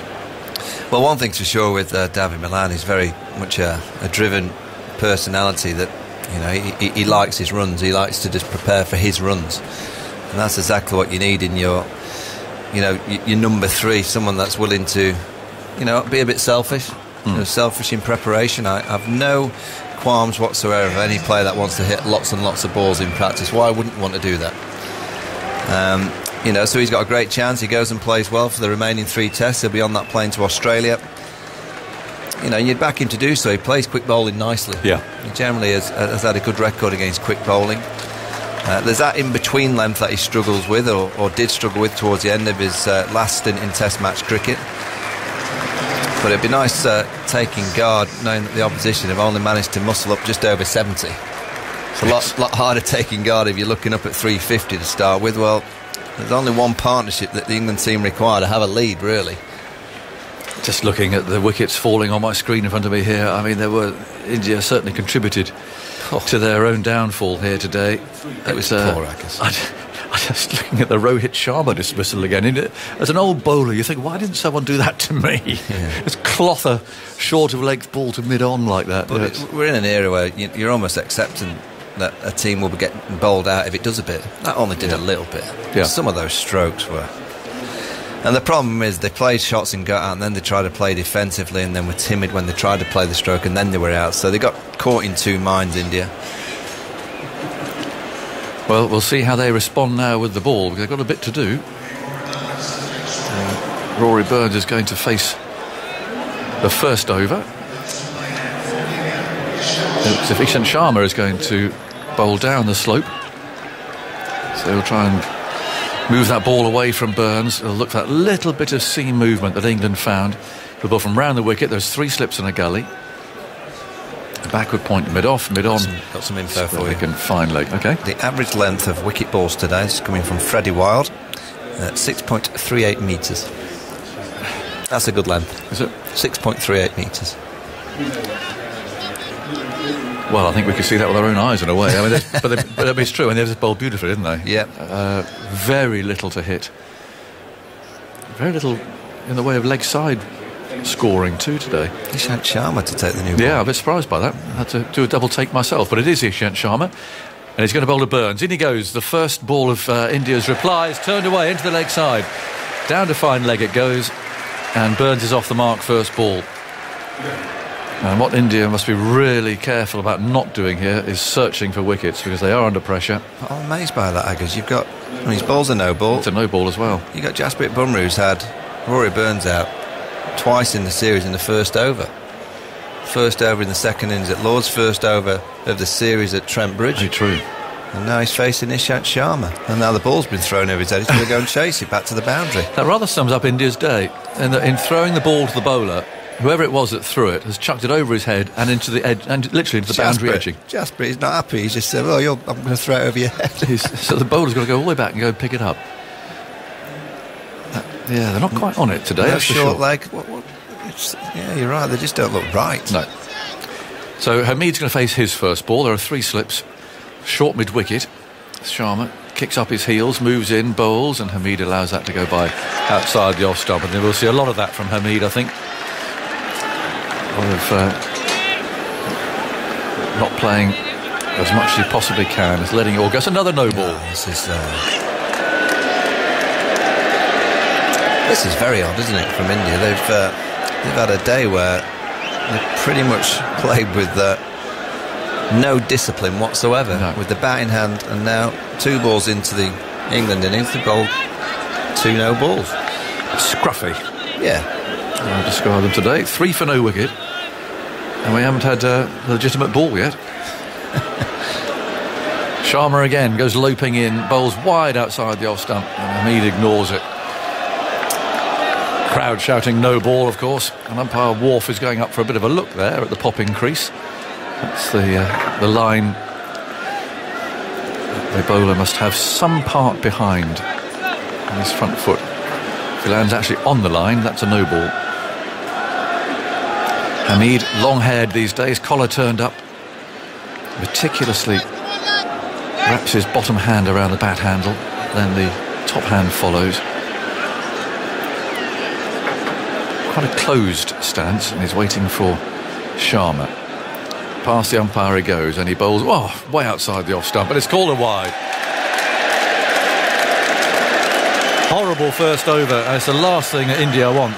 They've been bundled out. I don't think Kohli's very happy with the call, and if I'm absolutely honest, I'm a bit surprised that was called a wide.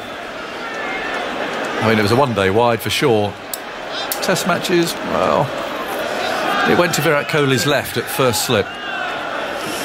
He's not very happy about that, but it's an unsympathetic wide, isn't it? It is. Alex Wharf, who's making his debut, he's had a good day actually. He's got a couple of LBWs under his bag, but he was a seam bowler, and you thought he might be just a little bit more generous there. I thought that was a little bit harsh. Yeah, Kohli certainly thought so. It was an awful first over. Sharma again runs in and bowls outside the off stump. It's put away by Hamid for 4. Off the back foot, lovely square drive.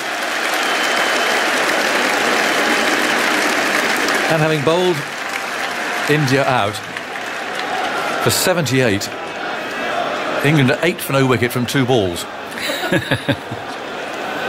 And this over's been going on for about 5 minutes. Yeah, well, what is it about Headingley? You never know what to expect here, do you? You know to expect the unexpected. Oh, yes. What a dashing shot that, actually. Yeah. I mean, it was, he could have left that. It was not a great delivery, but he got on top of it and cracked it away, and he's got 4. This is not the over that Kohli wanted at all.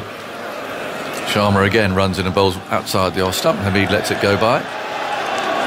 More jeers from the crowd, wides, no balls and everything else. 8 for no wicket. When you've been bundled out like that, you've just got to reply in the best possible way immediately. You've got to try and reassert some authority on the game. But it's almost like you haven't got to look at the scoreboard, isn't it? Yeah. England were terrific. India, obviously, had their nightmares with the bat, but the discipline of the English bowlers was excellent. And a bit of a template for the future, I think, given that all the really fast ones are struggling. Sharma again bowls, and Hamid lets one go that was very close as off stump this time. He moved back off the seam. Hamid goes for a stroll to where short leg might be, but area vacant at the moment.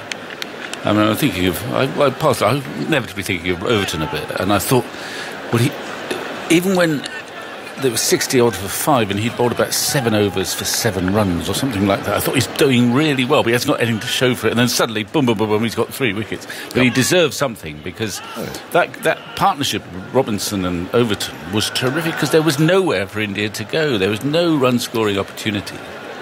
Sharma bowls very full. He's got inside edge. Runs away down to the boundary. Fielder down there despairingly dives. Fields very well. It's probably Jadeja fielding like that. It's brilliant. It was. And you wonder why he's at fine leg. Yeah. But that's where he was. It was a brilliant piece of fielding. And Hamid made only 1 from a loose shot. That was very nearly the inside edge into his stumps there. Why was Jadeja at fine leg? I don't know, because they usually put him where the ball's likely to go, and long leg is not really a candidate. That would have been 4 with any other fielder there. Well, especially a fast bowler. Well, yeah. It's brilliantly fielded. But he's actually he comes up to backward point here. I think it's partly to save the legs of whoever's down at long leg, I suppose. I don't know. Anyway, it's a long and fairly eventful over. Well, it's still going. I mean, they're just checking whether or not Jadeja and the ball were in contact. No, I think he's all right. With the boundary edging there. I think I'm sure it's fine. It's a great piece of fielding. I'm not sure how long his over's been going for, but Burns is taking guard again. So long ago, he forgot where his original guard was, I think. He faced the first ball. 9 for no wicket. And there's still a ball to go. A very eventful first over. And Sharma runs in, down the slope, bowls to Burns, down the leg side, poor delivery again. And it's taken by Pant. And I think if I were Kohli, I might just say thanks, Ishant. We'll see you later. Because really? Well, I don't know. You'd be very grumpy if you'd bowl that over and you would take it off. That's not the over that India wanted at all. No. We were chatting earlier on about whether this is the most hirsute England opening pair ever. Right. Has there ever been a longer-haired opening pair? That's a very good question. I had this theory about 10 years ago, possibly slightly less, when Compton and Cook were opening the batting, that has there been ever a better-looking opening pair? Right. But anyway, that's more provocative. But I'm just talking about length of hair. Length of hair? Well, I think they probably beat Boycott and Edridge. Yeah, well, fair point, yes. I see Jeffries here today. Yeah, yes. I saw him as I walked in. He seemed very good spirits. 9 for no wicket. And we've got Bumrah coming up the slope with 3 slips and a gully. And he's bowling to Hamid. And his first ball is driven. Oh, there's Kraft catch it. It's flown to the boundary, past gully. England are rattling along. They're 13 for no wicket. After 1 ball of the second over. Well, it was not quite where he intended. It was full in length. He drove at it a little bit away from his body, but he got enough back to beat gully and slide away for 4. He's played 2 quite adventurous strokes so far. Yeah. Well, it's not what we're used to. The other end to Burns. No, it's not. In comes Bumrah from the far end, bowls on the middle and leg, pushing to the leg side, going for a quick single. They'll get it as well, and this is what India didn't do. There was no aggression in their running at all. 14 for no wicket. Hamid is 10 from 8 balls. Bearded, long-haired, leaning on his bat at the far end. There's Burns, ponytailed. He seems to be getting longer as well, actually. Rakes away. Do you think he guard. knows that, you know, in the current COVID era, you can go to a hairdresser? Well, we have a certain producer, not this one. Yes, yeah. Downstairs in TV land, who seems to have forgotten the fact. He looks a bit like Thomas Schaffenacker. He does now, yeah. At his lockdown best. He grew quite an impressive length of hair, didn't he? 14 for no wicket. 3 slips in a gully. Bumrah moves in, bowls, Burns squared up, defends. Ball dribbles up the pitch. Bumrah picks it up, and there's no run. A rare dot ball. 14 for no wicket. So, you're just tuning in, thinking, what's going on? Well, it's been an eventful day. India bowled out for 78. And we don't quite know why. I mean, it's done a bit. It's swung. And it's moved shots. a little bit off but it's not a 78 pitch. No, definitely not. Bumrah once again moves in, bowls. That's turned away out to mid-wicket. I thought Jimmy Anderson's experience slightly counted against him this afternoon, where he took the first 3 to fall. That normally means as a fast bowler, well, I'll just pop back and hoover up the tail and finish with a 5-for. So he sat out immediately after lunch to let the youngsters, young shavers, go in there and take a couple before he would then return and whip out the tail, and they couldn't do it because they did it instead. So I'm sure he'll be delighted for for them. He will be delighted for them. 3 slips in a gully. Bumrah's on his way, bowls wide of the off stump. Burns ignores it and flies into the gloves, and there's no run. But from an England perspective, it's good news when someone not called Anderson or indeed Broad are taking the bulk of the wickets. When Anderson set the pattern this morning, no question about that. There are 3 big for wickets. 6 he's taken. 3 for 6 from 8 overs, 5 maidens. Bumrah rattles in again, bowls outside the off stump. There's no stroke from Burns. Pant collects it. He made 2 today. It was one of those poor shots that you do if you're really going to analyse how India got themselves out. There were balls that they should have left. A bit too much nibbling outside the off stump, really. Some of it was very clever bowling, showing them that in-swinger or the one that came back, and then keeping the ball moving away predominantly. So there was some very cunning and very, very disciplined bowling from England. Yeah. I mean, Anderson got those 3 wickets, and then there was a lull, and you were beginning to wonder whether, who's going to get them if Anderson doesn't? But Sharma is trying again, and over the wicket he goes and bowls to Hamid, full ball outside the off stump.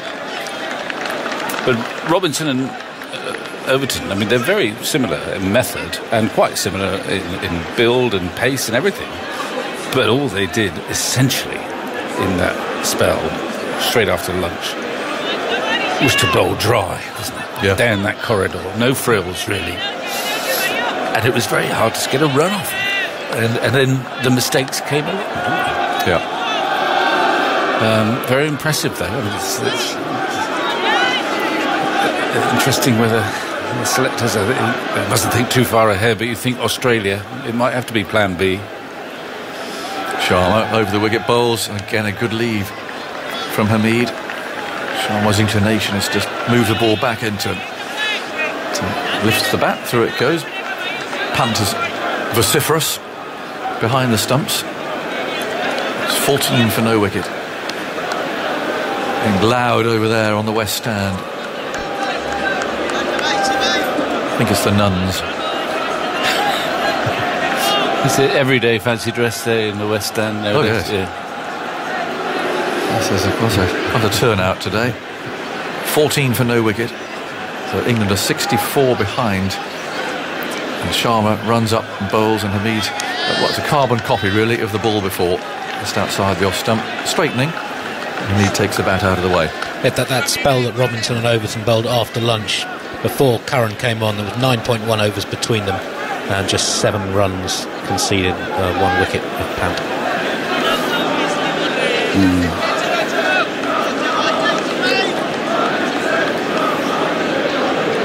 It felt like a bat first day. I mean, well, it felt like a day in which actually you wouldn't mind bowling first if you had to. But I haven't been out there. It's hard to get out there unless you get here very early. Yes. It looks quite dry from here, doesn't it? It does. There's Sharma bowls too wide of the off stump. And Hameed had nothing to do with it. And when it's dry, you think, well, we better bat before it gets drier and starts to disintegrate a little bit. Yeah. So I was saying when I was down there at the start, they just have that little cool feel. That's on a sort of sunny-ish day, you've got that little bit of cool, slight bit of chill in the breeze. You just think, that ball might... It didn't always happen, of course, but it didn't feel like a... Well, it certainly feels like a good toss to have lost now. Yeah. 14 for no wicket. A man at short cover now as Sharma bowls, and that's worked away, beating mid-wicket. Runs here for Hameed. Ball rolls out towards that right-hand side. Pursued and returned, and they take 2. 16 for no wicket. 1 ball remaining in the third over of England's reply. Sharma just drifting a bit straight there because Hameed had left him so well. Pressure on the bowler, therefore, to make the batsman play. Get it a little bit too straight, knock it away. Classic opening batting.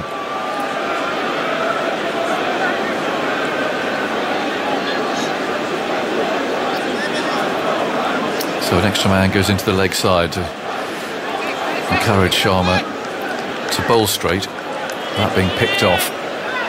16 for no wicket.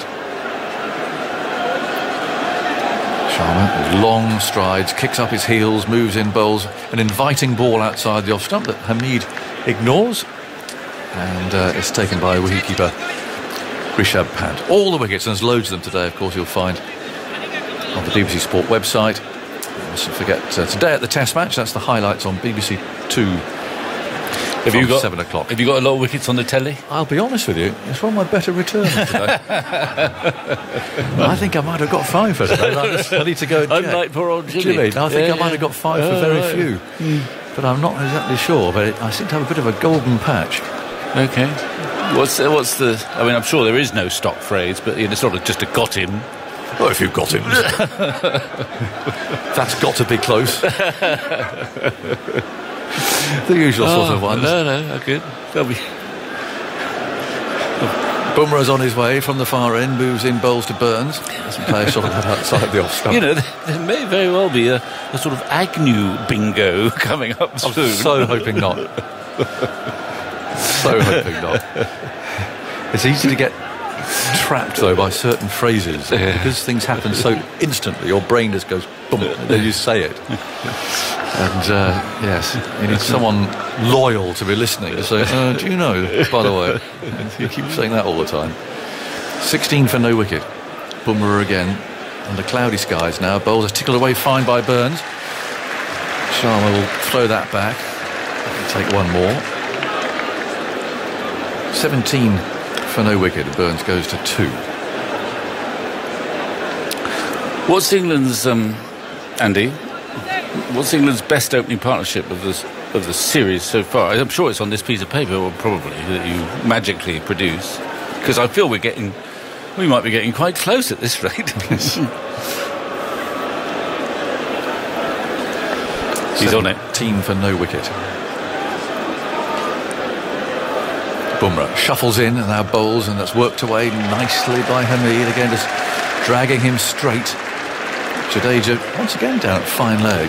Oh, doesn't he? Throws the ball back. Yes. Well, he doesn't go from fine leg to fine leg because there's left hand, right hand. He goes from fine leg to backward point. Yeah.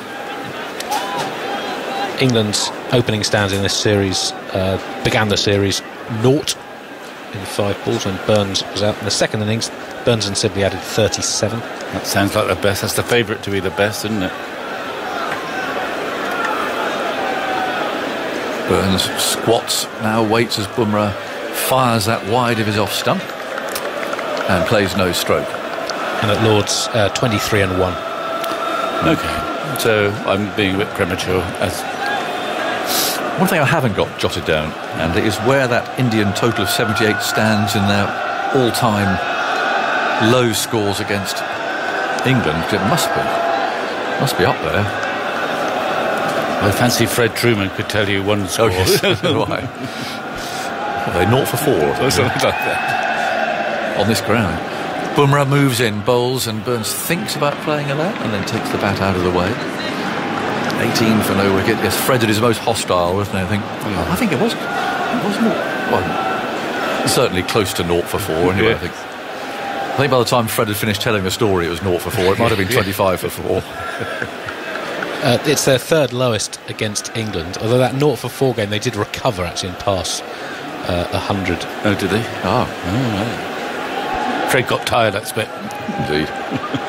Here's the last ball of the over. Bumrah's on his way and bowls it outside the off stump again, and Burns allows that to go by. So there's about 12 minutes to go until tea on this highly eventful first day. It's been great fun. Good to have you all with us, listening wherever you may be. Thoughts from Victor, and then up to tea and beyond. I think it's going to be Alison. Well, I mean, the strange things happened at Headingley, and it's been a very strange day. 78 all out, mostly under blue skies. It's now actually quite a thick cloud cover, but not threatening cloud cover. Floodlights not on. And glory be, England are just 60 behind. I mean, started quite impressively and quite positively. Hello, Alison.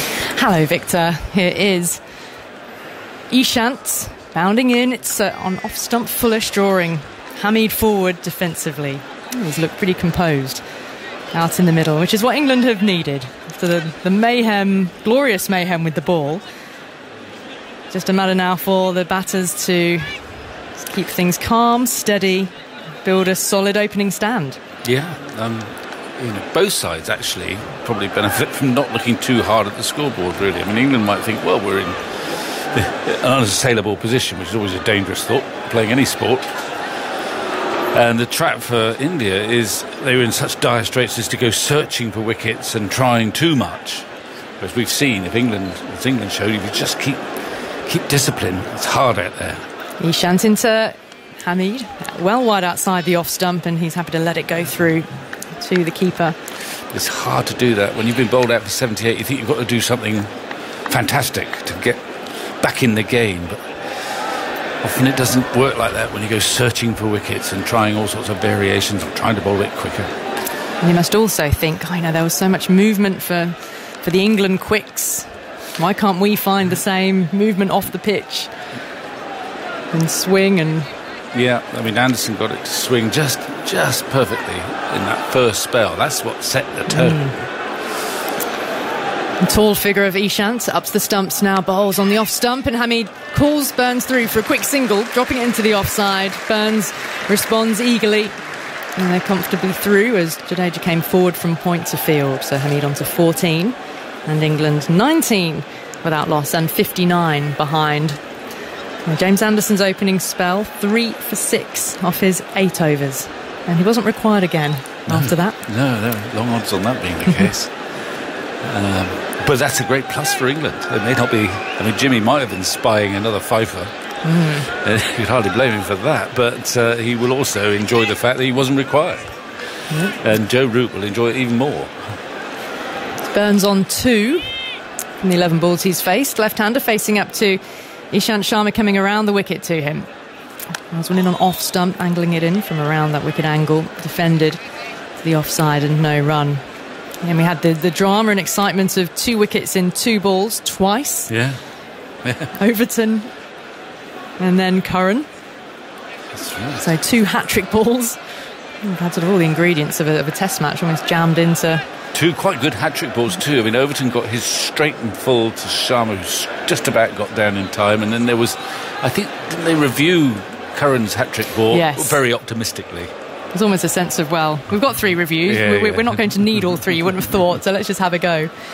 Ishant in again to Burns, goes with the angle, turn this down to fine leg for a single. Jogs through comfortably, and England 20 without loss, 58 behind. I was looking at those other lowest totals for India against England, and their lowest at Lords in 1974, where they were all out for 42. And then in 1952 in Manchester, all out for 58.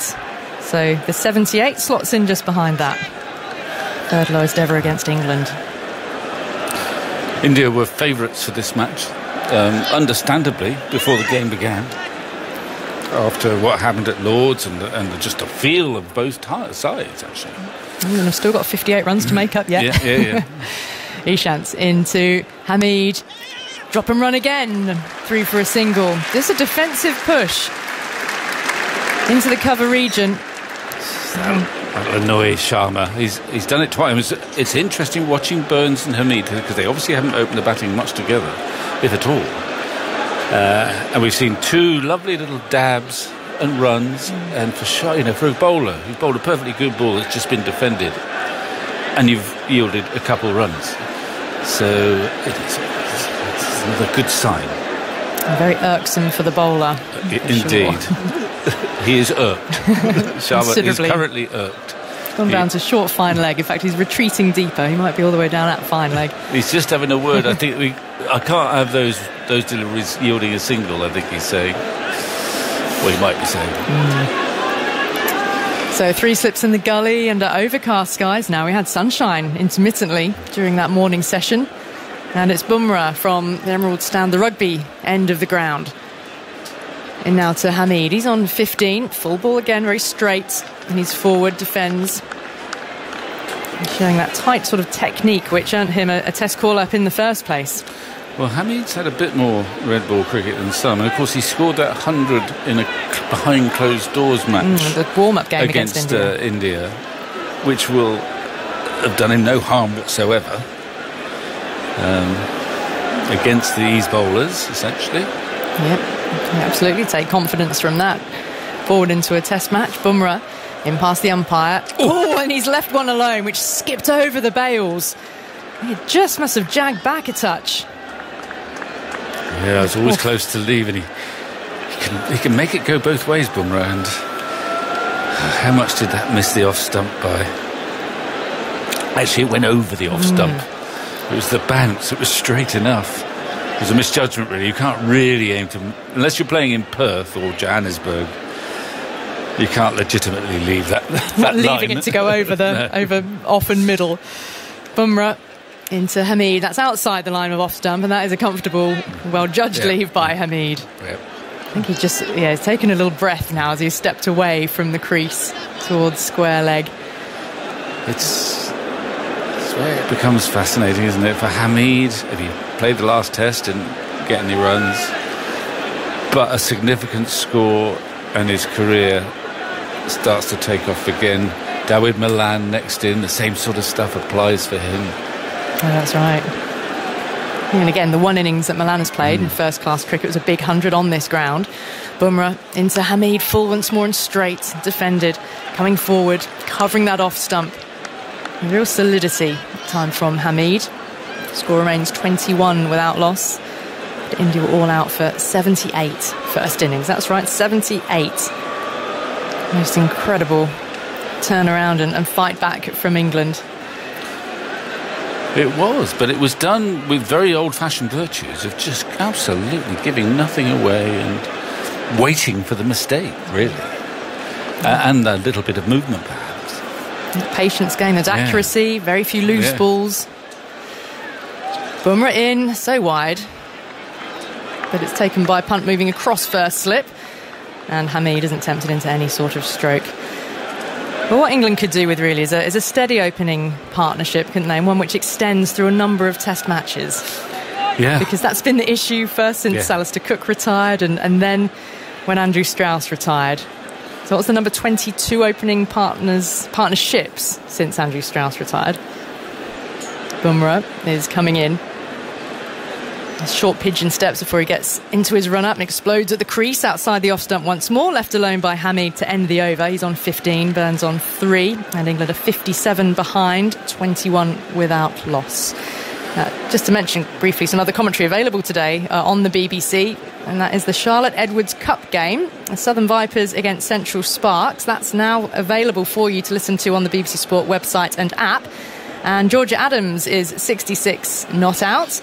And then from 7 o'clock on 5 Live Sports Extra, we've got the second T20 Blast quarter-final, which is Notts against Hampshire. Kevin Howells and the team bringing you that one. So men's and women's domestic action going on for you various different platforms across the BBC at the moment.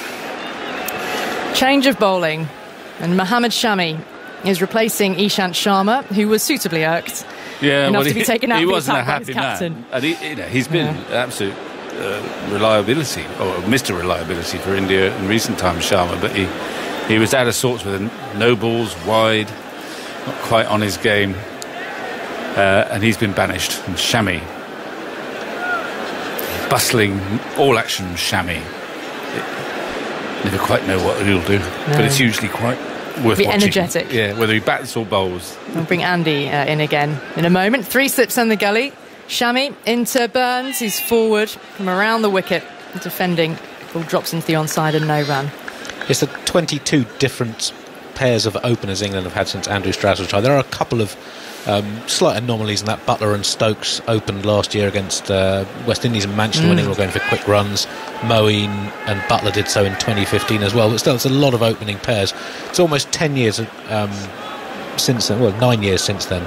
In the previous 10 years there had only been 9 different opening partners for England, predominantly Cook and Strauss and Trescothick and Vaughan. Such an integral part of a successful Test team, isn't it? Shami, fine one in again, past the outside edge. That was an absolute corker. Burns was defending a line on off stump, but the ball fizzed past him into the gloves of Rishabh Pant. Yeah, that seemed to, it's a slow pitch we've been watching today, but that seemed to just zip off and beat the outside edge, and Pant was surprised by how quickly it got to him. He took it almost in front of his chin. It's a good ball, and I suppose Burns was skillful enough or lucky enough just not to follow it. Can Shami follow it up with another good one? Around the wicket he goes once more. Turned into mid-wicket by Burns. Fielded and there's no run. Had a tweet from Rory Burnham, says, at 8.66% are England's 9 runs in the opening over of their reply, the highest proportion ever of the side batting first's entire total. Well, hang on a minute. We're supposed to ask the questions and you're supposed to answer them. Well, if you'd asked that, I wouldn't be able to answer it either, but it's got to be right up there, I reckon. Yeah, well, I think the answer is probably. It's a great question, though. Yeah, thank you very much for that. Keep them coming. 21 on the board, and Shami is in. Burns forward defending. Picked up by Gully, moves forward, and there's no run. On the question of the openers, I mean, that is always just a good pub question, isn't it? To be asking who were the 12 opening partners in 6 years that Alistair Cook had between Strauss retiring and then Cook retiring in 2018. If you're reduced to that in a pub conversation, you're going to the pub with the wrong people, I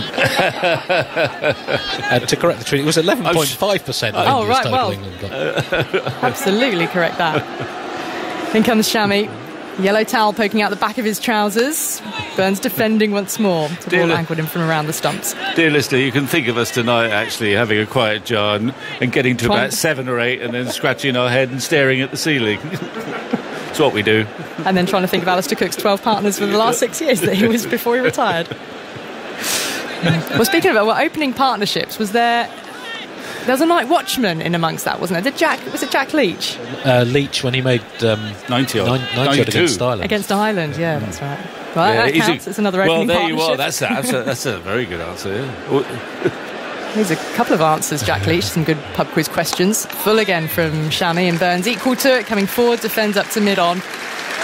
And there's no run, but an opening over that possessed one absolute beauty of a delivery from Shami, and it takes us up to tea here on day 1 with England 21 without loss. So Haseeb, Hamid and Rory Burns have seen England through to the break.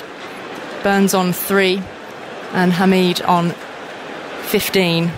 And England are 57 runs behind. Well, I think we can safely say they've edged that session. An amazing afternoon of cricket. I mean, in the morning was pretty stunning with Anderson striking, but I think it was 56 for 4 at lunch.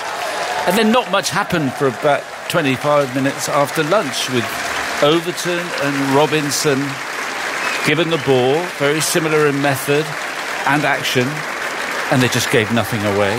And then 1 wicket brought 2, brought 3, hat-trick balls abounded, 2 hat-trick balls. This time there was no lower order rally. In fact, the two tormentors of England at Lord's both got first ball ducks. Yep. And glory be, England have already knocked 21 to be in an astonishing position at this stage of the match. Healthy 21 from 7 overs. I think if we weren't playing at Headingley, we would say, well, job done. Game over. Extraordinary things have happened on this ground. Exactly. Remember. Yeah, I mean, we don't really need reminding, but England bowled out for 67 a mere couple of years ago and won the match. So we won't take anything for granted here, but it's been a dreamlike sequence since lunch, ever since Joe Root lost the toss. That's right. I'm delighted. Well, Robinson and Overton are the two that strike me is that here are two youngish cricketers in terms of England experience. And Robinson we've been very impressed by from the start by his bowling. He's looked comfortable. Overton has always done okay when he's played for England, but everyone's been saying, oh, that extra yard of pace, or he needs a bit something. Well, he's a better bowler now, actually. He's matured a bit and he's got a little bit quicker. But I think it's quite significant. He came away with something 3 for 20 odd, his career best, probably, which he'll hope to improve on. It certainly is his career best. Overton 3 for 14. Yeah. So I think it's a significant little patch of play for him. And we shouldn't keep looking ahead, but you can't help doing it sometimes. When Australia is around the corner, you think, well, I can't see them going to Australia without Overton. He went last time, didn't he? He did go last time. So that's a significant passage of play for him, but more to the point, England have got a fantastic chance of levelling the series, which will be good for everyone up here and everyone watching, because it will mean we'll go to Old Trafford with the series still alive, and what may, if England win here. 1-1 with 2 to play is a tantalising prospect. Exactly. But I'm still slightly gobsmacked, bored, and I can't quite explain it, except for, it's not a perfect batting pitch by any stretch, and there's been some swing, but this is not 78 all-out territory. The ball, there's occasional, there's steep banks, but there's not low banks, and there is some movement, but not constant or massive movement. But cricket seems to move more quickly nowadays, whatever the format. And so it is in this game anyway at the moment. And, what day are we due to end? Sunday. Difficult to see it going into day 4 at times, isn't there? We listened to an email or a tweet or someone driving down to the keg going, we're coming on Friday and Saturday. Well, I should hurry up. Keep coming, driving. India were blown away by Australia at Adelaide on their last tour there, and a test which was over inside 3 days, which was quite a stunning match to watch. And then, of course, they won the series. Yep, exactly. So, stranger things happen. Yeah. So, and what you've seen of Hamid in this opener's role, do you feel that he looks comfortable? That's the role he's suited to. Oh, yeah. I applaud the fact that he's playing. I mean, he played the last match and it didn't work out. But I think they had to try and look elsewhere, look for other options. I think it was time for him to have a break, clearly, and they came to that conclusion. I like the fact that, he got a ball in that first over from Sharma. Poor delivery, a bit short outside the off stump, but rather than just let it go, he was confident enough to pump it away for 4 to get off the mark with a nice boundary square of the wicket on the offside. Another neat boundary thereafter. I like the fact that he's prepared to play the odd shot, to be honest, in a perfectly orthodox manner. So he's looked okay. It's a big session for him coming up after. I mean, if he could stay until the close, then he's another one whose career suddenly looks rather different after just one day of Test cricket. Yeah, things can turn around. But he's looked fine, and Burns has been Burns. He hasn't played any great exciting shots, but he's still there. He gets a lot of noughts, Burns. So he's got over that little hurdle. He does get a lot of ducks. Yeah, is it 3 in his last 5 innings? So he's all or nothing sometimes as far as his stats appear.